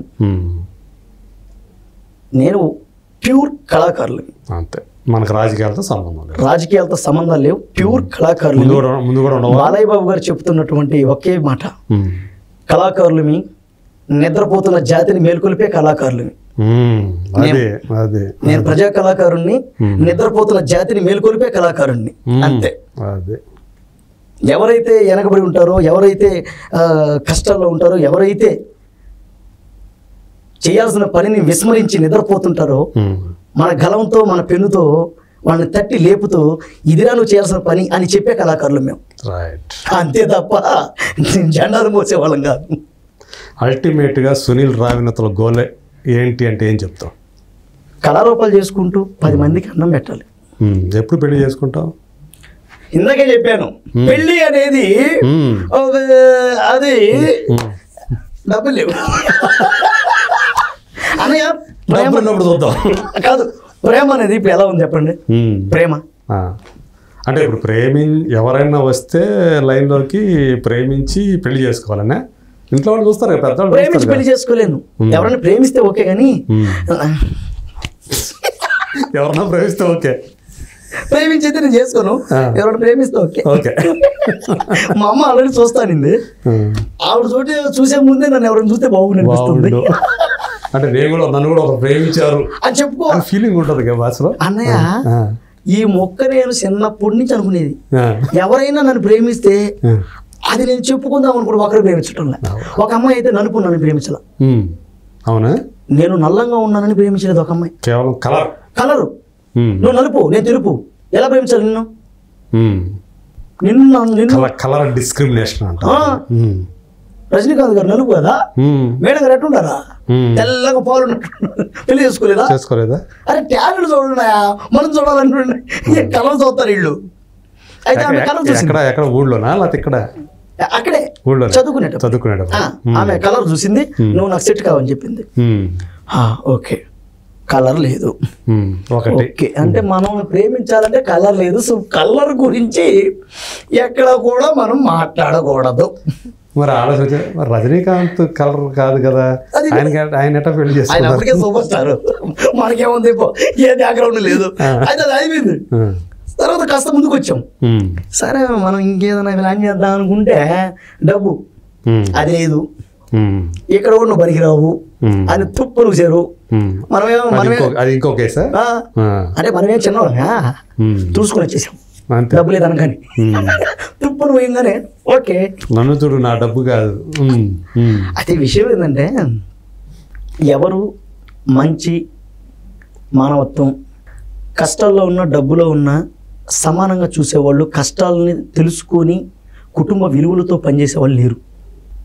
అందుకని ఈరోజు లవ్ మ్యారేజ్లు కానీ అరేంజ్డ్ మ్యారేజ్ కానీ, ఇప్పుడు మా అమ్మాయిని నేను అమెరికాకి ఇస్తున్నానని చెప్తున్నారే కానీ అమెరికాకి వెళ్ళినోడు ఎంతమంది చచ్చిపోతున్నారు తెలుసా, సూసైడ్ చేసుకొని. అసలు అక్కడ ఎలా సంతోషంగా ఉన్నారో అది కదా కావాలి. మన అమ్మాయి సంతోషంగా జీవిస్తుందా లేదా అది ఇక్కడ ఉంటే. మీరు తల్లిదండ్రులుగా అమ్మాయికి సంతోషాన్ని ఇవ్వలేనప్పుడు మీరు పెళ్లి చేయడం ఇంకెందుకు? అలాంటివి కాలిపోతున్నాయి. ఇంకొకరు భర్త ఉండగానే వేరే ఒకటి అక్కడ సంబంధాలు పెట్టుకుని నాశనం అయిపోతున్నారు. ఇది 2. ఇంక ఇక్కడ ఎక్కడ ఉంది ప్రేమలు, ఎక్కడ ఉన్నాయి? ఈ మధ్యకాలం మనం మరి ఇట్లాంటి కేసులు ఎక్కువ చూస్తున్నాం కదా. వీడియో చూసినాను, అరే వాడు 10th క్లాస్ పిల్లోడంట, అమ్మాయిని చంపేసి బాయిలో పూర్తి చేసి వెళ్ళిపోయాడంట, బాయిలో పోసేసి. ఎక్కడ? ఆంధ్ర సైడ్. నేను వీడియో చూశాను. అది మరి చూసాం కదా, ఒక మైనర్ అమ్మాయిని, ఒక చిన్న అమ్మాయిని, చాలా చిన్న పాపని, మైనర్ అబ్బాయిలు, చిన్నపిల్ల వాళ్ళు కూడా, మగపిల్లలు కూడా. Too much. అలాగే మొన్న ఇంకొకటి సాయిధర్మ చేశారు, దాని మీద ఫైర్ అయ్యారు. ఇది పాప ఉయ్యాల కట్టి ఆడేద్దాం అనుకున్నాడు, బిల్డ్ తీసి దాన్ని సెక్సువల్ అఫైర్ అని చెప్పేసి దాన్ని పోర్ట్రేట్ చేశారు. ఎంత దుర్మార్గం! ఒక పాప పుట్టాక మనం తీసుకునేం, ఇలాంటి కల్పిస్తే తీసుకోలేము. అదే ఈ మధ్య చూసాం కదా, ప్రవీణ్ అని సాయిధర్మ చేసేసారు. ఆ మాట అనిన తర్వాత నేను కూడా వీడియో పెట్టాను. నేను ఎంత దుర్మార్గంగా దాన్ని చిత్రీకరించి దాన్ని జనానికి ఎట్లా పోర్ట్రేట్ చేస్తారు. ఒక బ్యాచ్ నవ్వుకుంటూ చాలా అసలు CM Revanth Reddy sir punishment కదా ఇవ్వాల్సి ఉంది. హైదరాబాద్ నడి రోడ్లో ఎస్ఆర్ నగర్ నడి రోడ్లు పెట్టి కాల్చేయాలి వాళ్ళని. సభ్య సమాజం ఇది. ఈ సమాజానికి ఏం చేస్తున్నారు వాళ్ళు? మెసేజ్ ఎంత తప్పది. నిజంగా చాలా దారుణమైనటువంటి.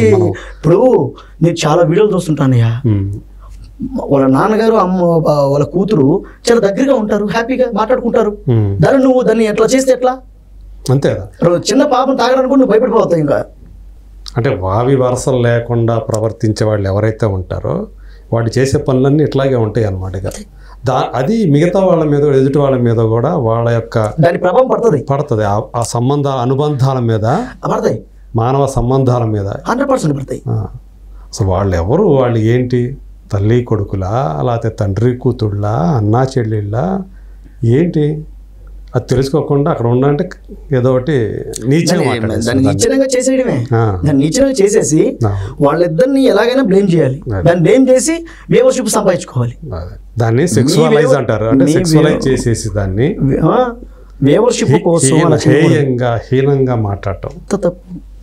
వేవర్షిప్ కోసం, ఈ వేవర్షిప్ కోసం అలా చేయడం ఎంత తప్పది.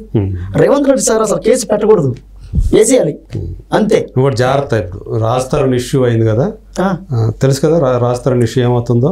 చాలా జాగ్రత్తగా ఉండాలి అమ్మాయిలతో ఒకటి వాటితోటి. రాజస్థాన్ గారు గమనిస్తున్నావా? చూసాను.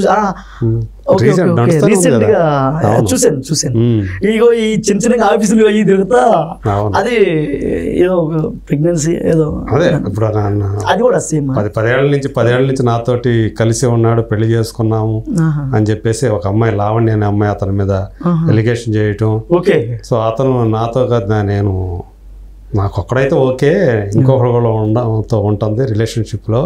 నేను ఎప్పుడు అవన్నీ చూసే వదిలేసేదాన్ని. నేను ఒకప్పుడు ఉంది కాదని అతను చెప్పాడు. కాకపోతే యాక్చువల్గా ఇప్పుడు ఏదో మర్చిపోయినా, ఇది దాన్ని ఏమంటారా, అదే రిలేషన్షిప్స్ అని రిలేషన్షిప్ ఏది పెళ్లి కాకుండా living relation, live in relationship, live in relationship అంతే. అంటే కలిసి జీవించడం, పెళ్లి కాకుండా కలిసి జీవించేసి ఆడకపోవచ్చు. తిరగచ్చు. అంటే భార్య ఏవైతే చేస్తారో అవన్నీ చేసుకోవచ్చు. రేపు ఇదే అమ్మాయి పెళ్లి చూపులు తగిలితే అంటే వాడు నాశనం అయిపోతాడు. ఇక ఇప్పుడు ఇదే జరుగుతుంది అంతే. దానికి ఏం చట్ట పద్ధతి ఏం లేదు. మన సుప్రీంకోర్టు ఇచ్చింది. ఎప్పుడు విడిపోవాలంటే అప్పుడు విడిపోవచ్చు. సుప్రీంకోర్టు ఇచ్చింది కదా, అమ్మాయి నచ్చితే ఎక్కడికైనా పోవచ్చు అంట. అదే మన ధర్మాలు, మన విధి విధానాలు కాపాడాల్సినటువంటి సుప్రీంకోర్టు ఇలాంటి తీర్మానాలు ఇస్తే, అంటే అక్కడ ఇద్దరు పరస్పరం అంగీకారం ఉన్నప్పుడు ఓకే, అది మూడో వ్యక్తికి అబ్జెక్షన్ చేయాల్సిన పని లేదు అని చెప్పేసి చెప్తున్నారు. అది ఇప్పటి నుంచి కాదు, ఎప్పటి నుంచో ఉండయి అవి. కాకపోతే అక్కడ అంటే బలవంతంగా అనేది మాత్రం తప్పు. అది ఇంకా ఆవిడ బలవంతంగా అంటే అక్కడ మళ్ళీ అత్యాచారం కింద వచ్చేస్తుంది అది. సో ఇద్దరికి ఓకే అనుకున్నప్పుడు ఇబ్బంది లేదు. ఆవిడ డిపెండ్స్ ఎవరైతే ఉన్నారో పర్సన్ ఆవిడ మీద ఉంటుంది. అదే నిర్ణయించుకోవాలి. ఇప్పుడు పెళ్లి కాకుండా ఒకరితో ఉన్నామంటే రేపు పొద్దున ఏదైనా జరగచ్చు. కాబట్టి దానికి ముందుగానే ప్రిపేర్ అయ్యే ఉండాలి. అతను వదిలేయచ్చు లేదా కంటిన్యూ అవ్వచ్చు. సేవనే. కాబట్టి సమాజం బాగా పోయిందండి, అంటే మారుతుంది మొత్తం ఫారిన్ కల్చరు. సో మనం ఏంటంటే మనం ఒక ఊళ్ళల్లో ఉండి వచ్చిన వాళ్ళకి ఒక సంప్రదాయబద్ధంగా ఒక పద్ధతిగా వచ్చిన వాళ్ళకి ఇదంతా కూడా ఏంటంటే భయం వేస్తుంది. మా నాయన కొట్టేస్తాడు. సమాజం ఏమైపోతుంది ఏంటి అనేది ఒక భయం అనేది ఏర్పడుతుంది. మీ రోజుల్లో ఎలా ఉండేదని మీరు ఎవరైనా చాలా అయ్యారు చూడండి, మేడం గారు తెలుసులే. నన్ను ఇరకించాలని చూస్తున్నా. లేదన్నయ్యా, నేను అడుగుతున్నా. అదే లవ్ అనేది కామన్, అది ప్రేమ అనేది. కొంతమందికి అవకాశాలు వస్తాయి అబ్బా, కొంతమంది రావు. కొంతమంది 1 సైడ్ ఉంటాయి, కొంతమందికి 2 ways ఉంటది. సో మనదే అట్లా ఉంటాయి. మనం ఇప్పుడు 1 way లేవు మనకేం అసలు. అమ్మో మీరు మామూలు కాదు. సో ఆడినంత నా ఎవరు ఇంట్రెస్ట్ ఉండదు. సునీల్కి ఏమైనా ఉండయా అని ఇంట్రెస్ట్.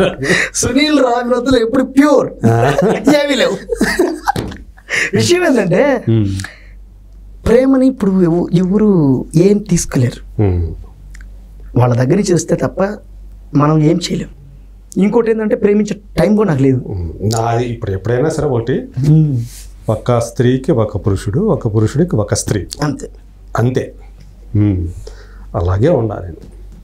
ఉన్న సమాజం కూడా అలాగే అలా ఉంటే ఆరోగ్యకరంగా ఉంటుంది. బూస్ట్ మనం ఆరోగ్యంగా ఉంటాం, మన పిల్లలు ఆరోగ్యకరంగా ఉంటారు, సమాజం ఆరోగ్యంగా ఉంటుంది. ఏదో తేడా ఎక్కడ కొడుతుంది తేడా? ఎక్కడో ఇది ఏదో తేడా కొడతా, ఇదేదో నమ్మశక్యంగా లేదు లేదా? ఇదే మిస్టేక్, ఏదో దొరుకుతుంది. సో ఇది చూసి అందరూ కూడా మొత్తం అంతా కూడా లైన్లో దిగుతారు. మూర్తి గారు కళ్ళల్లో ఏదో ఉంది, ఆ పవర్ ఉంది. ఆ పవర్తో ఏమైనా చేస్తున్నారా మ్యాజిక్? ఏమి లేదు, అటువంటి ఏమి లేవు. 25 ఏళ్ళ నుంచి ఏం లేవు, ఇంకా ఒకరు అంతే. 25 ఏళ్ళ కిందట ఉండేది అది పెళ్లి కాకముందు. అట్టయితే ఓకే, అమ్మయ్య ఏదో ఒకటి ఒప్పుకున్నారు. అమ్మయ్య దేవుడు దయ వల్ల ఏదో ఒకటి అయితే ఒప్పుకున్నారు. పెళ్లి తర్వాత అదే చెప్పాను కదా. మీకు గొడవలు ఉండేటివా ఎవరితోటి? ఐ మీన్ ఈ అంటే మన పరిస్థితులలో సామాజిక వర్గాల గొడవలు ఉండేది ఖచ్చితంగా. ఆ టైంలో ఖచ్చితంగా ఉంటాయి. సామాజిక అంతరాలు ఉంటాయి, ఆర్థిక అంతరాలు ఉంటాయి, ఆర్థిక హోదాలు ఉంటాయి, స్తోమతలు, స్థాయిలు, వాళ్ళు మనకు సరిపోతారా లేదా, వాళ్ళు ఎక్కువ తక్కువ. అప్పట్లో 2000 కిందట మొత్తం గొడవలే, 2000 కింద ఆ టైం అంతా బాగా గొడవలు ఉండేది. ఎందుకంటే విలేజ్లలో అట్లా ఉండేది. నేను 96 నుంచి ఇక్కడ హైదరాబాద్లో ఉన్నాను. సో నేను విలేజ్లో 96కి ముందే కాబట్టి అప్పుడు ఎట్లా ఉంటాయి తెలుసు కదా. అమ్మ అలాంటి టైంలో కూడా మీరు అట్లా ఎప్పుడు పోయేవాళ్ళు కదా. గొడవలు అవుతాయి, చదువుకునేటప్పుడు ఉంటాయిగా. మనం విద్యార్థి దశలో ఎట్లా ఉంటాయి, పోలీసు జీపులు ఎక్కిన సందర్భాలు ఉంటాయి. పనిచేసారు ఏమన్నా? అయ్యేం లేకపోయినా అర్ధరాత్రులు పోలీస్ జీపులు ఎక్కించిన సందర్భాలు ఉన్నాయి అప్పట్లో చదువుకునేటప్పుడు. అంటే చదువుకునేటప్పుడు అంటే గొడవలు ఎస్ఎఫ్ఐలో లేడు కదా. లేదు, అయినప్పటికీ కూడా 144 సెక్షన్లు అన్నీ ఉంటాయి. అలాంటి సందర్భంలో బయట తిరుగుతున్నామని చెప్పేసి, అది కూడా నైట్, మిడ్ నైట్, 2 గంటలప్పుడు 3 గంటలప్పుడు అనుకో, 1 గంటకి ఆ టైంలో. అదే మీరు కూడా అంటే చాలా మంది తెలియంది ఏంటంటే క్లాస్గా టచ్ చేసుకొని స్పెట్స్ పెట్టుకొని చేతిలో ఒక 1 లక్ష రూపాయలు ఫోన్ పట్టుకొని చాలా వినమ్రుడుగా ఉంటారు. మన మెగాస్టార్ చిరంజీవి గారు చెప్పినట్టు వినమ్రుడుగా. అలా ఉంటారు. వాళ్ళ మనసుని తట్టి తెరిస్తే అందులో తెలియనటువంటి ఎన్నో కథలు దాగి ఉంటాయి. పుట్టల్లోంచి వస్తాయి. సో మీరు ప్రజాస్వామ్యంలో ఆరితేరి అక్కడ ఉన్నటువంటి విధి విధానాలలో తెలుసు కాబట్టి నేను ఈ మాట మాట్లాడగలిగాను. చాలా ఇంటర్వ్యూలు ఇస్తుంటా, నేను ఎవరితో మాట్లాడను, చాలా ఇంటర్వ్యూలు ఇస్తాను, ఆడ ఏడ తిరుగుతూ ఉంటాను, మాట్లాడుతూ ఉంటాను. చాలా మందితో, ఆడవాళ్ళతో మాట్లాడతాను, మొగలతో మాట్లాడతాను, ముసలితో మాట్లాడతాను, ముసలవ్వలతో మాట్లాడతాను, విలేజ్ నేపథ్యంలో ఉన్నటువంటి పూర్ ఫ్యామిలీస్తో మాట్లాడుతుంటాను. మన రాజమండ్రికి వెళ్తే మొత్తం మన జాలర్ల విధానం మీద మాట్లాడాము అక్కడ. అంటే ఈ టైప్ ఆఫ్ అందరితో మాట్లాడుతుంటాం కాబట్టి. నేను జర్నలిస్ట్ కదా, నేను ఇంకెంతమందితో మాట్లాడతాను నేను అసలు. అదే ఇప్పుడు నా డౌట్ ఏంటంటే, బయట ఇంటర్వ్యూస్ అందరితో మాట్లాడతా కానీ మీతో ఓపెన్గా ఎందుకు మాట్లాడుతున్నానంటే, మాకు తెలియనటువంటి విధానం కూడా మీకు తెలుస్తాయి.